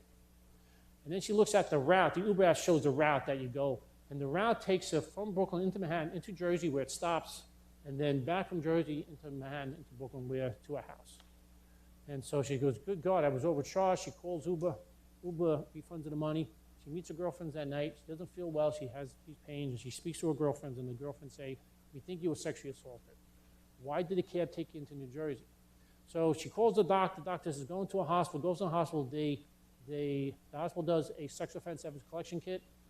They call the police. We catch the case. And we are asking, and the detective who gets it is extremely experienced, but not yet FETI trained. And there's a series of cognitive questions, and we get about 5 sentences worth of information. She has no real memory prefrontally. And so we work the case. We do a whole bunch of things. We actually find the Uber driver that we bring him in. He denies anything. There is a DNA profile extracted off a blouse. It does not match the Uber driver. So they do a whole bunch of good work. Not optimally, but they do a whole bunch of good work. The case is closed. About 8 months later, the victim complains. I get one of the complaints. I reopen the case. I give it to the GHB team I created. We start going to work. And now we FETI her. One of the key detectives on the GHB team is the Special Victim Division Best FETI Detective. That's the phrase we use. And he's able to, instead of 5 sentences, he gets about 300 sentences worth of information using a FETI technique. He also takes her on a cognitive reenactment as he's going. He gets her in the car, a police car, and he takes her, into Manhattan. As he's driving the route that's on the Uber app, he's asking FETI questions. And she recounts getting into a cab. She recounts being screamed at by the Uber driver. She recounts him flashing a gun to her. She recounts her scratching on the inner door. She recounts her bangle bracelet making noise on the door. One of the questions was, can you tell me what you heard? He asked her, what can you smell? There was no response. And then he says to her, tell me what you felt. And she says, leaves. She goes, leaves when I was a kid. And she recounts that when she grew up in Connecticut, Massachusetts, she would walk outside with sandals, she would feel leaves. And it turned out what she was saying was when this Uber driver pulls her into a park in New Jersey, there were two other males there waiting. And they now get her out of the car and they walk her through the grass at 3 o'clock in the morning, and she remembers feeling leaves. And then she says there were two other males. And so that gives you a sense of the difference of a prefrontal cortex interview versus a primitive area limbic system interview. In general, what I see in general, and there's obviously exceptions, there's variation, but in general, the normal detective cognitive interview goes about 20 minutes, 30 minutes. You have a street robbery, what happened? I was walking down the street, this guy approached me, he said, give me your money. About 20 minutes, somewhere around there. They variate. A FEDI interview will normally run 2, 3, 4 times longer than a cognitive interview. And so we've had FEDI interviews that went 4, 5, 6 hours. And so what do you get? What you get is a lot more information. You increase the probability of solving it. But what you get is you get a victim who's able to tell you everything, to be able to emote, to be able to get satisfied. So upside and downside of FEDI, of trauma-informed questioning. An increased acquisition of information. In general, it's 20 minutes to an hour, or some variation to that. It's 2 or 3 times longer of information coming out. A human way to interview a victim. Increased victim participation. They don't get frustrated and walk out on you. Decreased non-participating victims in false recants. Oh, detective, you know what? It didn't happen. Increased probability of case solvability. Increased connectedness to the public. One of the biggest complaints throughout the country with human trafficking investigations or sexual assault investigation is that the police treated me bad, the detective questioned me bad, and which damages the police-public connection. The victim leaves satisfied. I can't tell you how important number 7 is. I can't tell you the amount of complaints I got from victims not feeling satisfied. I was trying to solve it. Number 7 is probably the best one out of these. What's the downside? Well, it's not really a downside, but I have to tell you, substantially longer interview than a cognitive interview. That's not a downside, but I just want to let you know. So that's a good thing. Thank you. Any questions?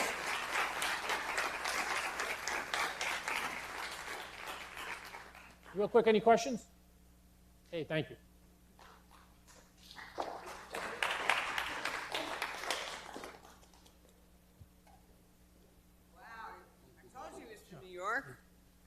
Thank you so much. That was just... How about that accent? Huh? Thank you very much. It was very insightful, and we've learned a great deal about that. So now I have someone's going to knock your socks off.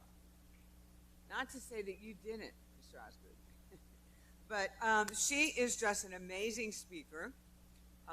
She is the founder and CEO and executive director of More to Life, Inc., and a very sought-off international speaker that we have for you today. And she really is a champion against human trafficking. She's been recognized with countless achievement awards, fellows, and appointments, and most recently was named the Google Next Gen Policy Leader with the ability to learn from leading Google executives and other leaders in profound aspects that deal with the world issues in relation to tech and tech policy. This one I really liked. I'm so excited. She has so many. But she received the Lifetime Achievement Award from the 44th President of the United States, Barack Obama, and the White House in December 2016. That's a big deal, ladies and gentlemen, right?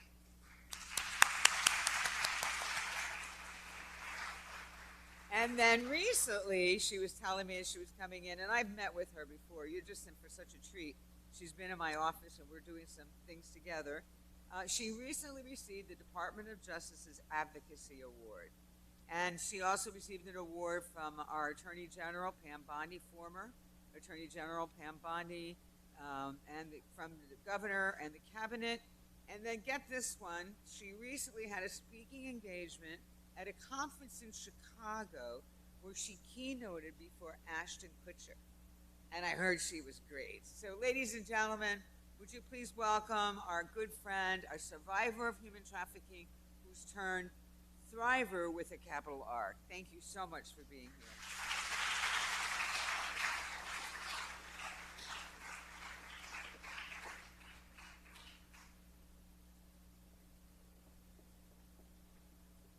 Good afternoon. Turn this on. It is freezing in here. Am I the only one that's? This is Florida, and I'm trembling. Is the mic on?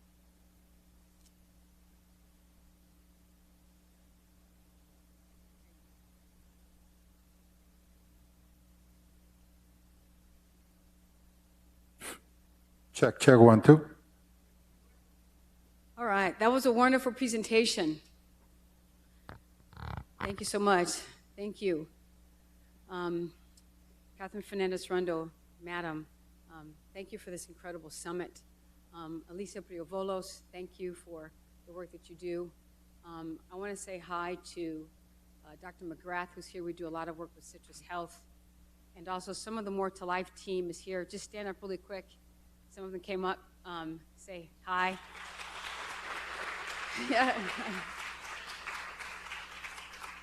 Two of them are survivor mentors. With the two survivor mentors, stand up. Yep, awesome. Beautiful young ladies.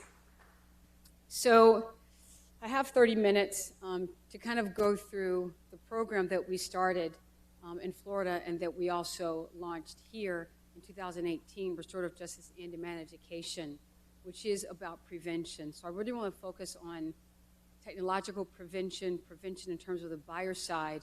But to do that, I really have to lay out a little bit of foundation of how I got here, and I'll do that really quickly. Also want to thank Glory House. Our offices, actually, our satellite offices in Miami are hosted at Glory House. So thank you, Betty and Suzette, for being here. And so all the women that go through the Live Until You Die program in Miami-Dade, we do that at Glory House. And finally, the Advocate program, Isabel Perez Moreno, we want to thank her as well. And so that's me on the screen.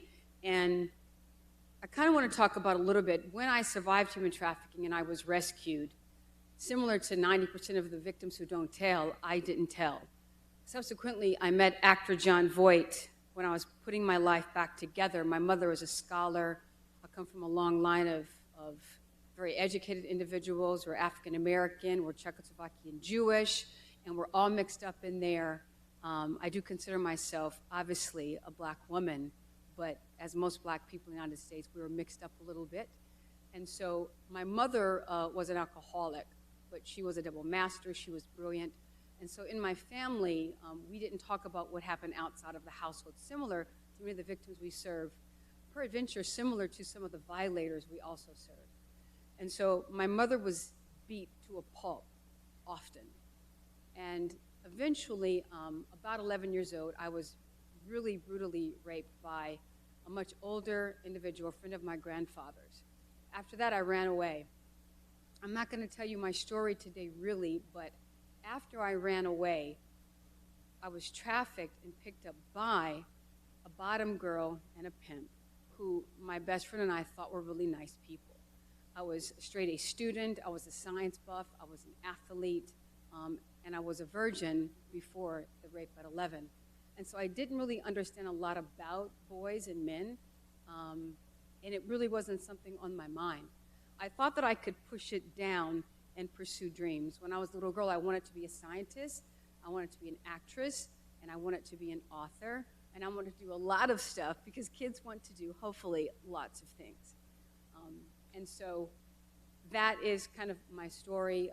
After all of that happened, I ended up falling out of this bus, and there I was sort of wandering around Los Angeles trying to figure out what to do. I didn't want to call my mother because all that I had been through from that point, I thought it was my fault. After the traffickers trafficked me, I had an addiction to drugs. I didn't know who I was. I did not know my identity, which to me was a part of my soul, my emotions, my purpose. I had none. And I was still secretly addicted. And so I took a job at the Hamburger Hamlet as a waitress.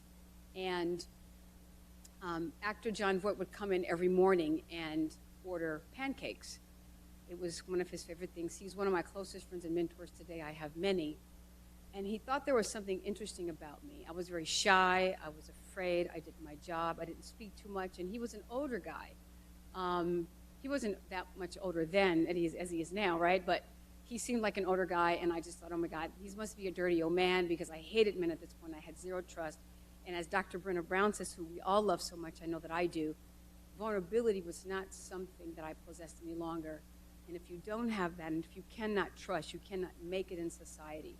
And so he said, I'm going to take you someplace. And I thought, great. And this was after weeks of him sort of letting me know who he was, that he was safe. And he surprised me. He didn't tell me where we were going to go. And so we went to this house in Point Doom, and there we were. The woman who opened the door was Whoopi Goldberg, and I thought, oh. I was kind of freaked out and excited.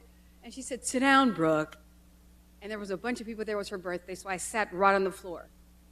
Right on the floor. I was just like I'm shaking now because I'm freezing. I was shaking because I was scared of being in my own skin. And I realized that all of the trafficking, all of the rapes, the repeated rapes, I've been in rooms with 15 men being passed around the room. I've been sodomized, injected, slapped, punched, and everything you can imagine. And so when I state that, I began to realize something else was wrong. And if I could just push it down and pretend it didn't happen and deny it, then I could move forward. And so I went to acting school, and I actually was in acting school with Taraji of Empire at Warner Brothers in a diversion program, also in Talia Nagalich in Santa Monica Community College. When I graduated, I booked my first job, and one of the films I did was playing Angela Bassett's sister in a film called Strange Days. And we were in this scene, and it was this big sort of new world kind of scene. And I was in the car with Angela Bassett and Ray Fiennes. Juliette Lewis, actress, was over here somewhere. I was super excited.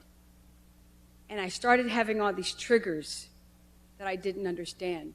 To the cerebellum, whether you're being punched or stabbed or yelled at, the pain, the trauma causes the same kind of reaction to the body. And so unlike just a single-off rape victim, which is horrific and traumatizing to the umpteenth power, when you're a victim of sex trafficking, it's repeated rapes, but it's repeated rapes that you have to pretend you like. And we don't really want to talk about the issues of S&M, the things that they make you do, the things they make you see. And so this was my dream. So I played Dreyak in Stargate SG-1. And I even had triggers on this set. You know, we had scenes where I would have to kiss my co-actor. And I didn't mind that. He was handsome. I wasn't married at the time. But there were scenes after that where little things would happen, and I would have to revert to my dressing room. You take someone who's addicted to cocaine, who goes from making zero money to making a lot of money every week, who was addicted to drugs, who would go in and out of the dressing room to sort of, you know, take a hit of cocaine or do whatever I could to medicate myself. And then you have people asking me for money, friends, and so I would give everything away because I learned to acquiesce. I was no longer vivacious. I was no longer excited about life. And if you asked me for something, I really didn't say no. I was sort of trained to say, here you go. So buying friends' cars, not investing well. And eventually I would crash and burn because of a hashtag #MeToo story.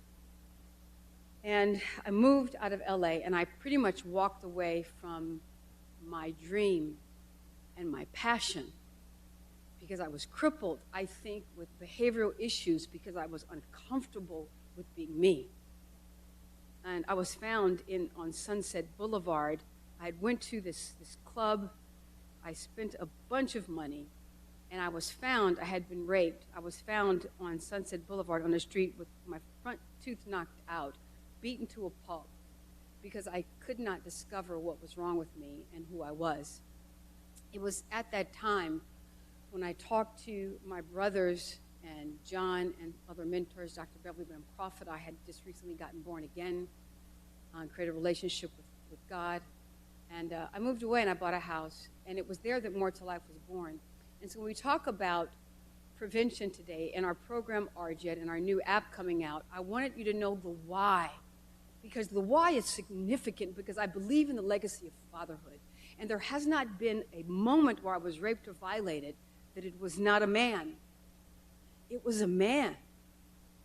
It was always a man. Whether he was younger, whether he was older, whether he was white or black or Asian. And so the legacy of fatherhood and prevention really starts with men and males.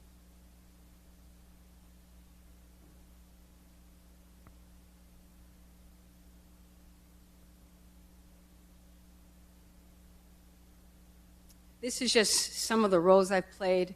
That's John and I, and that's Stargate SG-1 with the red, not Stargate SG-1, but Strange Days, where I played Celine Angela Bassett's sister. And so when we think of human trafficking, when you're working with victims, you're actually pursuing to build and transform a life that will never be the same again. I'm not here because I want to be here. I'm not even an advocate and a founder of More to Life because it was ever my dream. I was forced into it, and God has a way of working things out. But come on, there are still dreams and goals if we can prevent it and are able to delineate to survivors who they're born to be. I'm coined to saying victim to survivor, survivor to thriver, and thriver to champion, because you cannot be a survivor unless you know you're a victim, and you cannot be a victim unless we as a community create those boundaries and remove the barriers so that individuals can be prosecuted for the crime in the first place. I love this quote. I say it every time I speak. I freed 1,000 slaves, and I could have freed 1,000 more if they only knew they were slaves. Victims are not only slaves to their past and their current situation, but violators are. And we think about traffickers, those that purchase are traffickers. So why prevention? Why restorative justice, reduce and end demand education? Because men are at the forefront. And if there is no buying of it, traffickers don't have anyone to market that individual to. And unfortunately, the rabbit hole is deep because those that purchase get really bored. They're bored with 30. They're bored with 25. They're bored with 18. They're bored with 14. They're bored with 12. They're bored. And so victims are younger and younger and younger. I know that at More to Life, the youngest victim that we recently worked with was 10, but it happened when she was 5. I've worked with victims as young as 2 years old and up.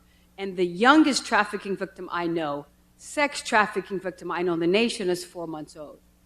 And so we have to understand the psychology of human development and the prevention of it in today's world. And so the legacy of fatherhood, a dying understanding of its power, why prevention. When I was a very little girl before my dad left, I remember seeing and viewing ties, and I've had 4 fathers because my mother was married 4 times, my father was married 4 times. And there was something very honorable about dad putting on a tie or your uncle or someone. But when you're a victim and men come to purchase you with the self-same tie, then what does that do to that individual as they pursue to move out into the world and discover who they are? And trust me, victims won't really tell you what they're going through, boy, girl, transgender.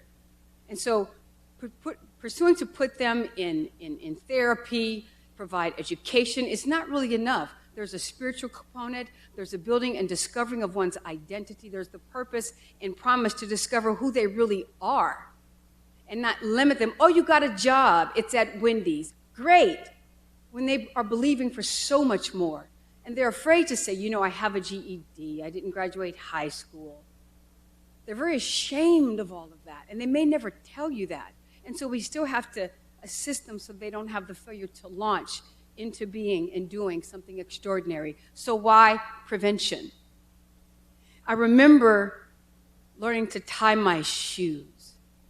And I remember thinking, should be an extraordinary time in my life, but I was molested and then raped, and then many of the victims that we work with, all of them that are 11 and up, I want to say 60% were sexually violated, and 92% of adult prostituted persons were raped or molested while they were minors. And so the significance of that is when we say that a certain percentage in Miami-Dade County, 40% are minors, as the mayor so eloquently spoke today, and the 60% are adults, 92% of those adults were children when it began.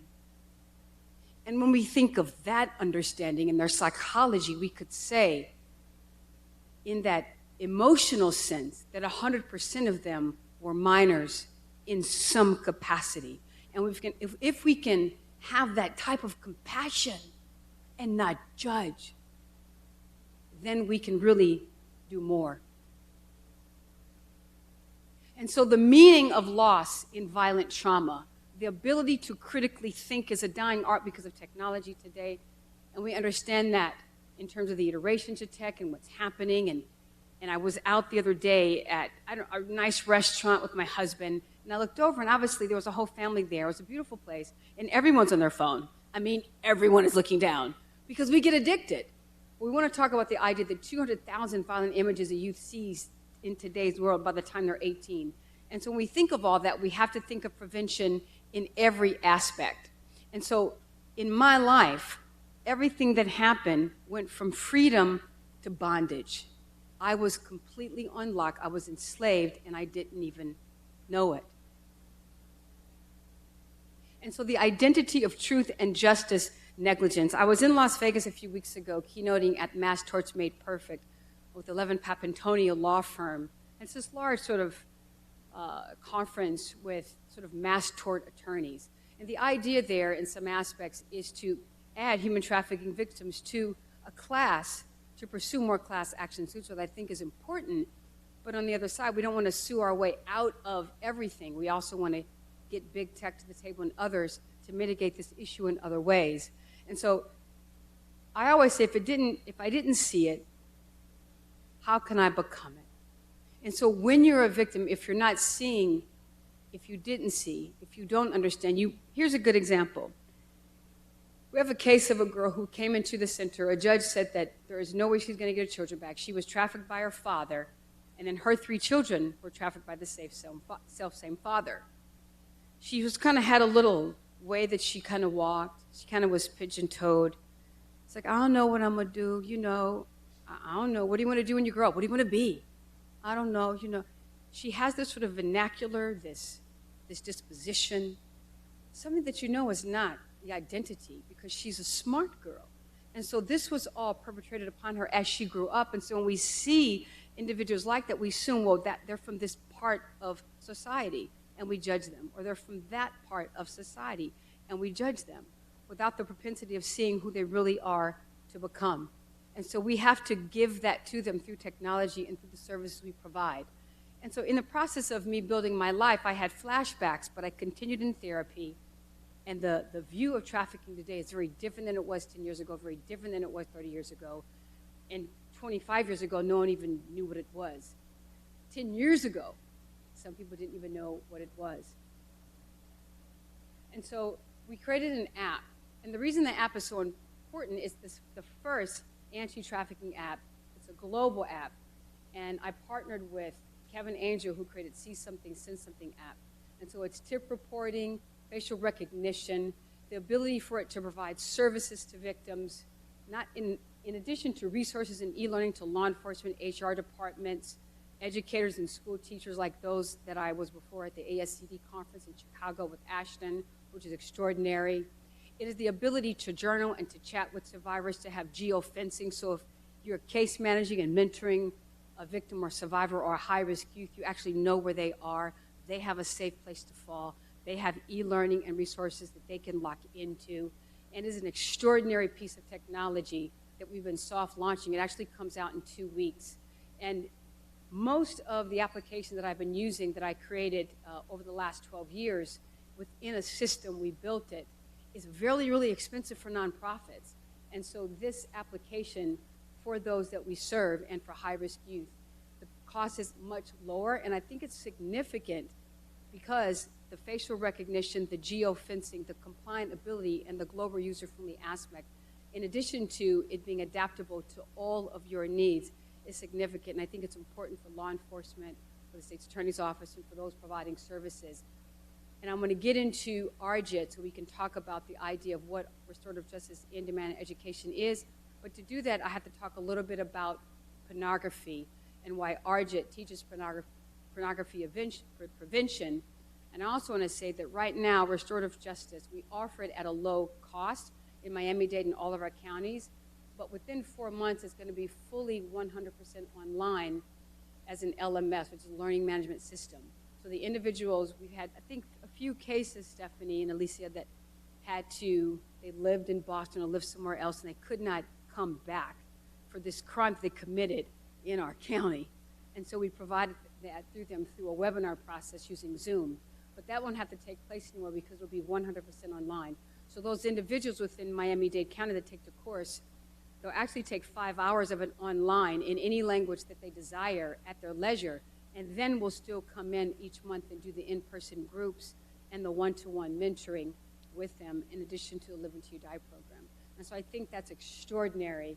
It's at a high cost to us, but I think it's significant for this county, for the other counties where our education is, and nationally. What our LMS also will offer is the ability to integrate in real time current blogs, news flashes, YouTube videos, new information. So there's this current really incredible aspect of new content that we find really, really extraordinary. And so I'm totally excited about that. I hope you're excited too. When we think about a trend of pornography in today's world as a public health crisis, almost, I want to say, 65% of the men that come into the RJIT course have been at some point addicted to pornography, whether it's weekly, whether it's monthly. And we know to the brain, if you are engaged in pornography, to the body, it's like you're there. In your mind, in your heart, you know you're not, but to the brain, if you are ejaculating to an image, it's almost as if you were with that person physically. And so when we think of the image of pornography, sexual exploitation is camouflaged in a highly sexualized society. So RJIT currently is for 18 and up adults, but it needs to be mandated for teens 16 and up. Any individual who is a part of a gang violence, who has been caught in any type of crime as a teen, needed for a prevention protocol simply so that they don't violate or traffic or rape or harm in the future. In addition to 25% of the men we take through RJIT were victims. And I think what's really cool about it is that they tell us for the first time, so it means we're doing something right. So in that room with a group of strangers, they're crying, and these grown men say, and they feel safe to say in front of other men, I was like her. I was like you, Dr. Bello. I was like the girls and the boys you're talking about. It was my grandfather. It was my father. It was my uncle. And so if we give men a safe place to fall, we can combat the issues of the legacy of fatherhood, the issues of dealing with demand and reducing it. When we look at this picture, some guy might go, oh my God, I'd want to be in that. Really? We do have to flip the thinking on culture, because the only one happy in this picture maybe is the one guy, but how many men are in this picture? This is the one music video. This is a screenshot. How many men are in this image? Why prevention? Why RJIT? Because we have to be willing to move into the future, protecting the posterity of this nation and our world, because human trafficking is a very intense crime, and sexual violence, as he stated, when we talked about the numbers, lower than 15%. A Huffington Post ad says that it's only 16% that go to trial nationally, and only 1% are really ever prosecuted and win. What does that say about gender respect or respect for children in this country? And when I say children, I'm speaking not only 18 to 24, but the trajectory idea that if we're not protecting those that are 18 to 24, then we're not protecting those that are 0 to 17. And so when we think about pornography, January 17, 2019, in sexual exploitation, exposure to pornography may impact a child's view of what is normative and impair their ability throughout their lifetime. And so their ability to understand the consensual beauty of having consensual sex. We don't want to go sex is bad. Sex is good, but if you're hooking up and it's violent and you're hurting others and you're harming yourself and you're pursuing teen pregnancies and STDs without really knowing it, then what's good about that? Because sex comes from the Greek word koinonia. It means to know and be known, and what's happening today is not that. When we think about the idea of pervasive use, a nationally representative survey found that 64% of young people ages 13 to 14 actively seek out pornography weekly. And so we're talking 4.6 billion hours of pornography on one side alone. And we think of pornography, we're not talking soft porn, we're talking gonzo porn, we're talking women being gagged and choked and punched. We're talking about 2 men with 1 woman. We're talking about hardcore porn. What does that do to the young mind? And how do we relegate that in the future for our generations after us? So it's not about just treating victims, it's about ending it and reducing it and preventing it.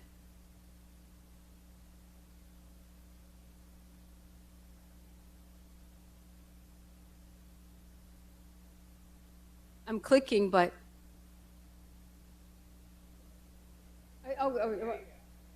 okay. Where were we? Okay. I was looking at you guys. Okay, so a study of university students found that 93% of boys and 60% of girls had seen internet pornography during adolescence. 93% of boys. And so we talk about why restorative justice and demand education. I want to say 80% of the men that come through the course are fathers, and they're fathers of younger kids or their grandfathers.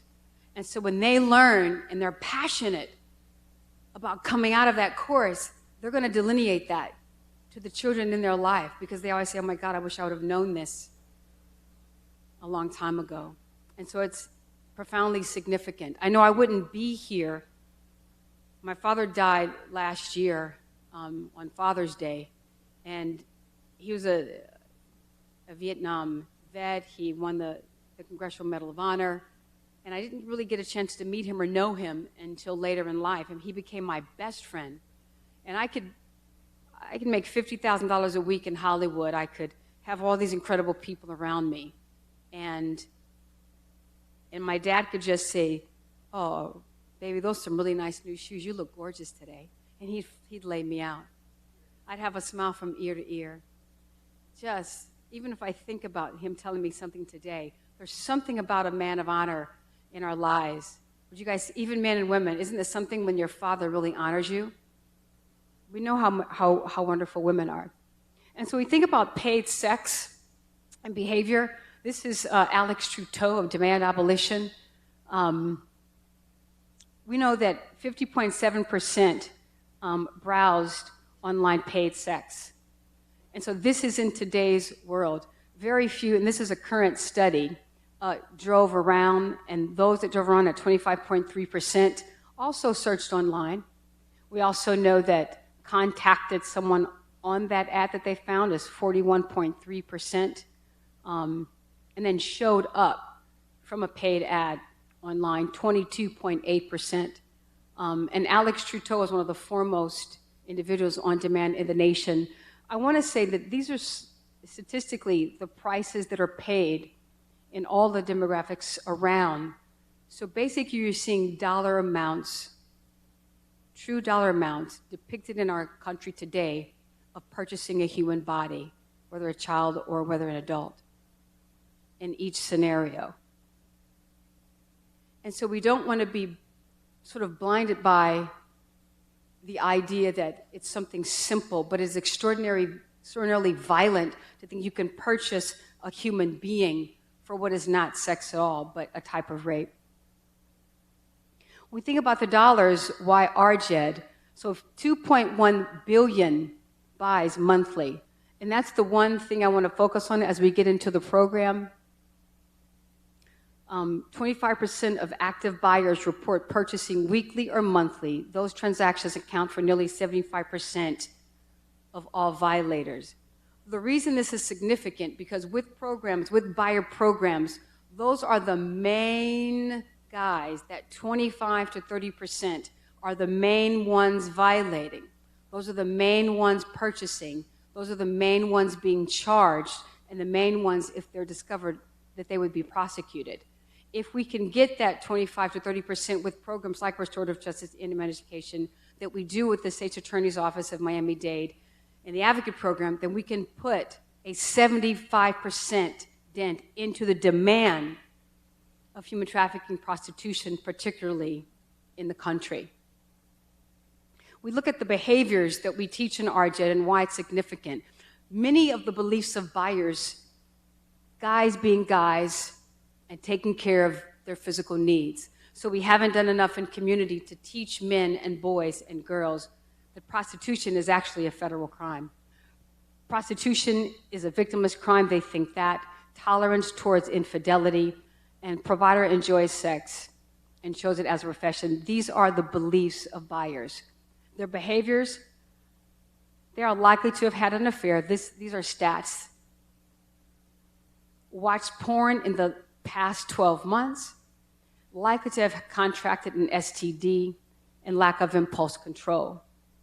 And so engaging ILAs and cultural interventions is important. The criminal justice system can't do everything, so all we do to sort of delineate campaigns and processes and working with all of our organizations to really roll out the importance of demand prevention, not only victim services, but demand prevention is the most important aspect of victim services. Because almost every, I think maybe 30% of the victims we've served are pregnant by traffickers, and not any of them ever wanted an abortion. They all wanted to keep that baby without understanding the triggers and stuff that will happen later, and I think that's extraordinary. But it kind of tells you their need for love, their need to be loved, and their need for fatherhood. Implement targeted prevention campaigns and focus deterrent communications on behavior nudges. There need to be more billboards, more materials, saturating our offices about demand prevention, some of the stats, about the legacy of fatherhood, about the power of men. Why? When you have individuals like Lawrence Taylor, who often get a slap on the hand, it seems, but he lost an incredible legacy and a ton of endorsements because he went to purchase someone he thought was 18 and she was 16. And he was married. And it was a huge media blast. And when individuals see that, some kids say, well, it wasn't that bad. He didn't go to jail. She was a minor, but he didn't go to jail. RJED is needed because Florida, not only does it rank number 3 in the nation, but it still ranks the highest as the most underreported cases of victims in the nation. So it's the highest in trafficking, but it still is the most underreported location in the nation, including all U.S. territories, for underreported victims. And so while we're doing really great work, we still have our work cut out for us. And one of the best ways is with demand prevention. Before I get to the one slide that talks about the program, the goggles on the bottom are coming out in 2025. The reason this is significant, because you can have prescription glasses. So let's say you're in high school and your parents can afford $1,000 sort of prescription glasses. You can actually see the board, read your book, and be online at the same time. Now, the iterations of tech are interesting because there's not a lot of legislative processes out there that stop us from saying, well, you can't have that in the classroom, so it'll probably be in the classroom before legislation comes out to discover there's problems with that. And so why prevention? Because 65% of trafficking happens because of online ads, And kids are getting addicted to the internet and addicted to technology. And buyers purchase through technological roadways. And so it's really important that we understand that. And finally, in 2023, you'll have 10% of individuals that'll be able to have the implant cellular device in their hand. It's already being tested now. From what I understand, it works really well. And so if you can afford it, and it won't be that expensive, and a mother or a parent might do it because they'll think that their child is safe. So I'll know where they are all the time because it's like a tracking device. At the same time, between that and the prescription glasses, they're plugged in 100% of the time. And so one of the process we have, we're working with Chance Glasgow of Call of Duty to come out with a VR process for interviewing and assessments so that when you're sitting before a young victim or someone in foster care, they're actually being interviewed by a case manager that doesn't actually ever see them. They just know that they were victimized. This is all for the purpose of prevention and treating victims so that there's no judgment on either side. And we're really excited about that. The example of how technology and children mixed together creates damage, these two boys shot a music video that was also pornographically based and raped a girl and put it on YouTube. And they said, well, they have been watching that kind of stuff online, so they thought it was normal.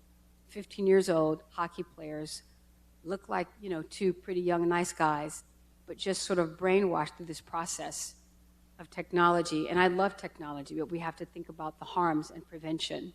And so the power of fatherhood and father figures is why we do RJED. I talked about the smarter criminal justice approach. I didn't do that. I only have a few more slides, and I'm on time. You guys get anything out of this? All right, good.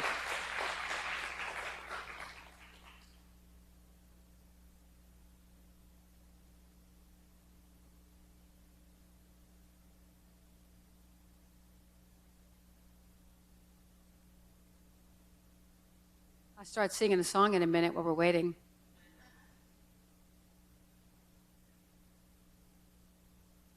Amazing grace, how sweet the sound. Okay, that's good. You guys have, can you get that? We're up, up, up.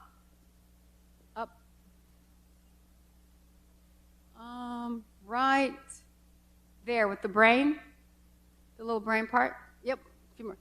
So this is the restorative justice reduce in-demand education. The process of it, obviously, we teach men in the course, it's 8 hours long, everything about prostitution prevention, sexual violence prevention, neuroscience, your brain on pornography, the root causes of prostitution, all the legislative practices. We have group sessions, and we serve Starbucks and bagels. And by the end of the 8 hours, not one man, not one, has walked out or felt uncomfortable. But they've always stated, this has completely changed my life. Up to date, we have no recidivism. We've been running the course for 4 years. We've taken a few hundred men, almost 400 through the course, court-appointed and volunteer. It launched in Miami-Dade last year. And so we want everyone to know about it. So please know about it. There are some brochures out there that we put related to the course. And so resources and tools are given to obtain further assistance. All the health and side effects of addiction, in addition to 45 minutes of the course is all about STDs and some of the new iterations of STDs. There's certain ones that are new and very difficult to get rid of in today's world. And so who is RJED for and why? How do people sign up for it? Obviously, it's for anyone that violates or volunteer. We'd like to see it for those that are 16 and up, for juveniles. We think it's extraordinary. Almost all prevention courses and buyer programs in the country start at $850 and up. We charge $295. And so to cut the cost, because actually it costs us more than that, the online process will really streamline that. And so we're really excited about that. moving on, I just want to share 2 more slides to kind of talk about why prevention. Rutgers did a survey. 1 in 9 African American children, 11.4%, 1 in 28 Hispanic children, and 1 in 57 white children in the United States have an incarcerated parent. Approximately half of children with incarcerated parents are under 10 years old. The more we have the ability to prevent human trafficking and the root causes of it and the other crimes related to it, with diversion programs like Restorative Justice, Reduced Demand Education, and our Live Until You Die program, with Florida having the largest women's prison in the nation, the more we have the propensity and the ability to help children, because many of our violators are parents. They have kids in foster care, they have kids with grandparents, and so it's really significant that we do this. The difference in the median salary, when we prevent it with teens, the data is that a youth that is put in juvenile hall, not only does it cost nationally a little over $400, it's about over $600 a day in the state of Florida, and $230,000 out of that youth lifetime of commerce that didn't enter the community. And so putting someone behind bars actually doesn't just cost us tax dollars, it actually costs us commerce and education, the ability to create new technology, and to have a system within our world that is working really well within our communities, where everyone is contributing to the growth national product of our society and creating a stronger country. I want to say that the lost tax revenue of incarcerating someone is $8 billion to $21 billion annually. So the diversion programs and the prevention programs inhibit one's ability sometimes to pursue crime again, because now they've been educated and now they understand. And so the revelation of what you're really born and made to do does come out of trials. And so the RJET is important, and LUID is important, and our Coming Home app is important. I also want to mention the Open Doors Outreach Network. We're in 32 counties. Linda Lexionic, the collective impact process that we do, Roy Miller. If it wasn't for them, we could not do what we do, so we want to thank them for Voices for Florida. And thank you so much.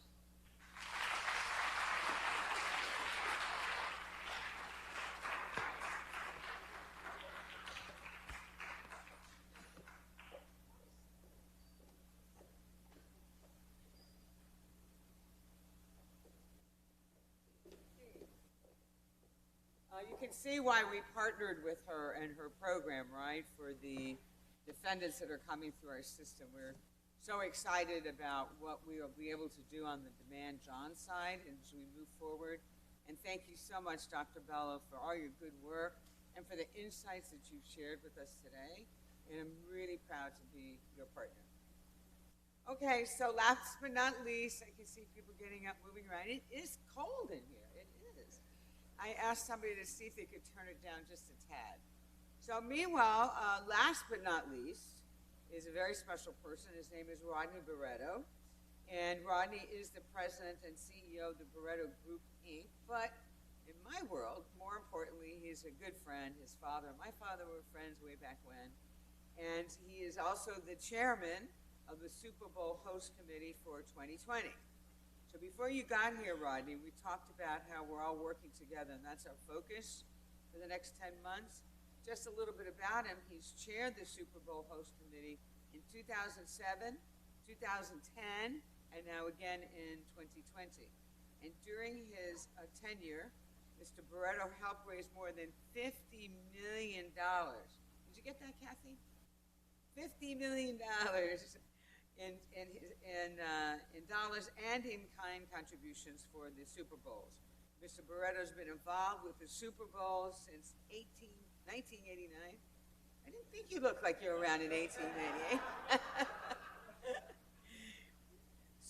And Super Bowl 46 was the 5th South Florida Super Bowl in which he was involved.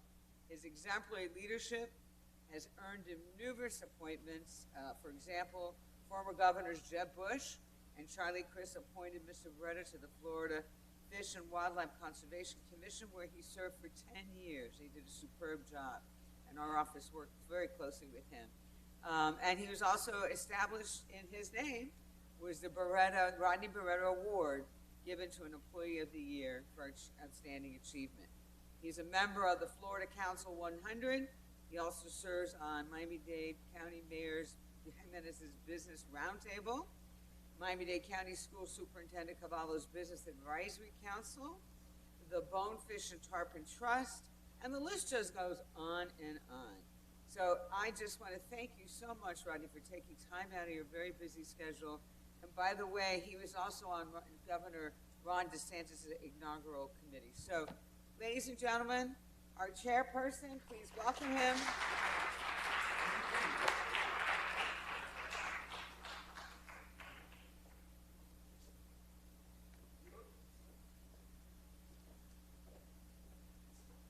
Thank you, Kathy. Probably the most important part she didn't tell you is, believe it or not, I was a former policeman. From 1989 to 85, 79 to 85. And Kathy was Janet Reno's assistant. We worked together way back then. So it's been 35 years we've known each other. But listen, the Super Bowl is coming once again to Miami, our 11th Super Bowl. It's a record-breaking opportunity for our community. Thanks to the generosity of Steve Ross, who put $550 million of his own money into the stadium. For those of you who have been to the stadium, it is a brand new stadium. Anybody get out to the Miami Open? No? Yep, a few. I mean, just, it's amazing what he's done out at the stadium. It's really a true destination now. With that gives us a huge platform having the Super Bowl here. You know, the Super Bowl is broadcast to 170 countries. We'll have over 100 million people watching it on TV. We'll have over 200,000 people in our community, but only 65,000 will actually go to the game. But that's how many people come to our community for the parties and for everything that goes on. And with the Super Bowl, we actually have some bad things that happen as well. So we do have sex trafficking that occurs. We recognize it as a problem, and now we are actually standing up and giving a bigger voice to the issue. With this platform, just 2 weeks ago, we announced a huge environmental effort. We call it the Ocean to the Everglades. We had the governor and the first lady in town, and the stadium kind of sits really right between the Everglades and the ocean. We have a big anti-plastic campaign going on. For those of you who missed the press conference, you can go on our line, on our site, and you can see all the things we're going to do about the environment. Equally important is the sex trafficking. So what we decided to do is, through Kathy's efforts, and thank you, Kathy, for introducing us to Kathy Anderson. And Kathy Anderson, Kathy, stand up. There's the Women's Fund, which is incredible. This lady is such a dynamic leader for this group. And I know Kathy Anderson will get all over me if I say anything more, because we have a huge press conference next week on our efforts. And so with that, I just kind of want to recognize at that press conference, I've met personally with the First Lady, Casey DeSantis. I met with Ashley Moody, our Attorney General. I met with Lieutenant Governor Jeanette Nunez and our superintendent, and well, with Kathy as well. And we're all coming together. We've invited a lot of people to participate. There's a lot of energy. A lot of people are taking notice. A lot of people, I mean, the Attorney General's called me at least 10 times and said, hey, I want to do this, I want to do that. And so we're channeling a lot of those efforts through the NFL. Believe it or not, the NFL is a big partner with this, and rightfully so. So next week we'll have this great opportunity to present a great press conference and reveal what we're going to be doing in Miami. Now, we believe what we do in Miami is going to be a footprint for what we can do in Tampa the following year. Because remember, Tampa has the game after Miami. So my conversations with the NFL have been, listen, what we put together in Miami, we can, this is a great state, and we're right here. And to think about it, if we have, well, I'll be getting ahead of myself. I better stop there, Kathy, right? So with that, I just want to, say thank you for all your support. The Super Bowl is great for our community. It's just going to put Miami in the spotlight. And so what I tell a lot of my political friends, a 30-second spot at the Super Bowl is $5 million. Think about that. Miami will receive north of $150 million worth of free publicity from this. We will have 5,000 press from all over the world here that we'll entertain. They'll be hosted at the Miami Beach Convention Center. That'll be our media center.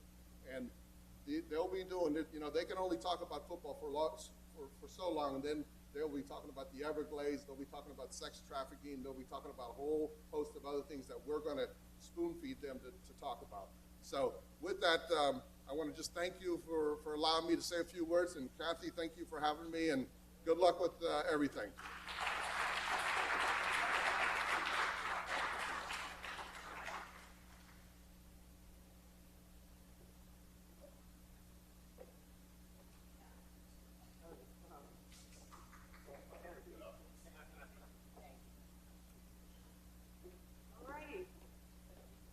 So, we're ready to say goodbye to each other? I want to say thank you. I want to say thank you to everyone that made it here today. I want to thank everyone that's in this room and those that aren't in this room but work on this issue day in and day out. They give of themselves. They give of their heart and their soul. And it is really such a privilege to be part of this community, because I still think that we are the best team in America. I say it about our office, and I think we're the best city in America. And all the collaboration that we do, when we put our minds to it, when we partner with each other, there's nothing we can't accomplish. So God bless you all. Thank you so much for being here today, and thank you so much for the work you do each and every day. Thank you.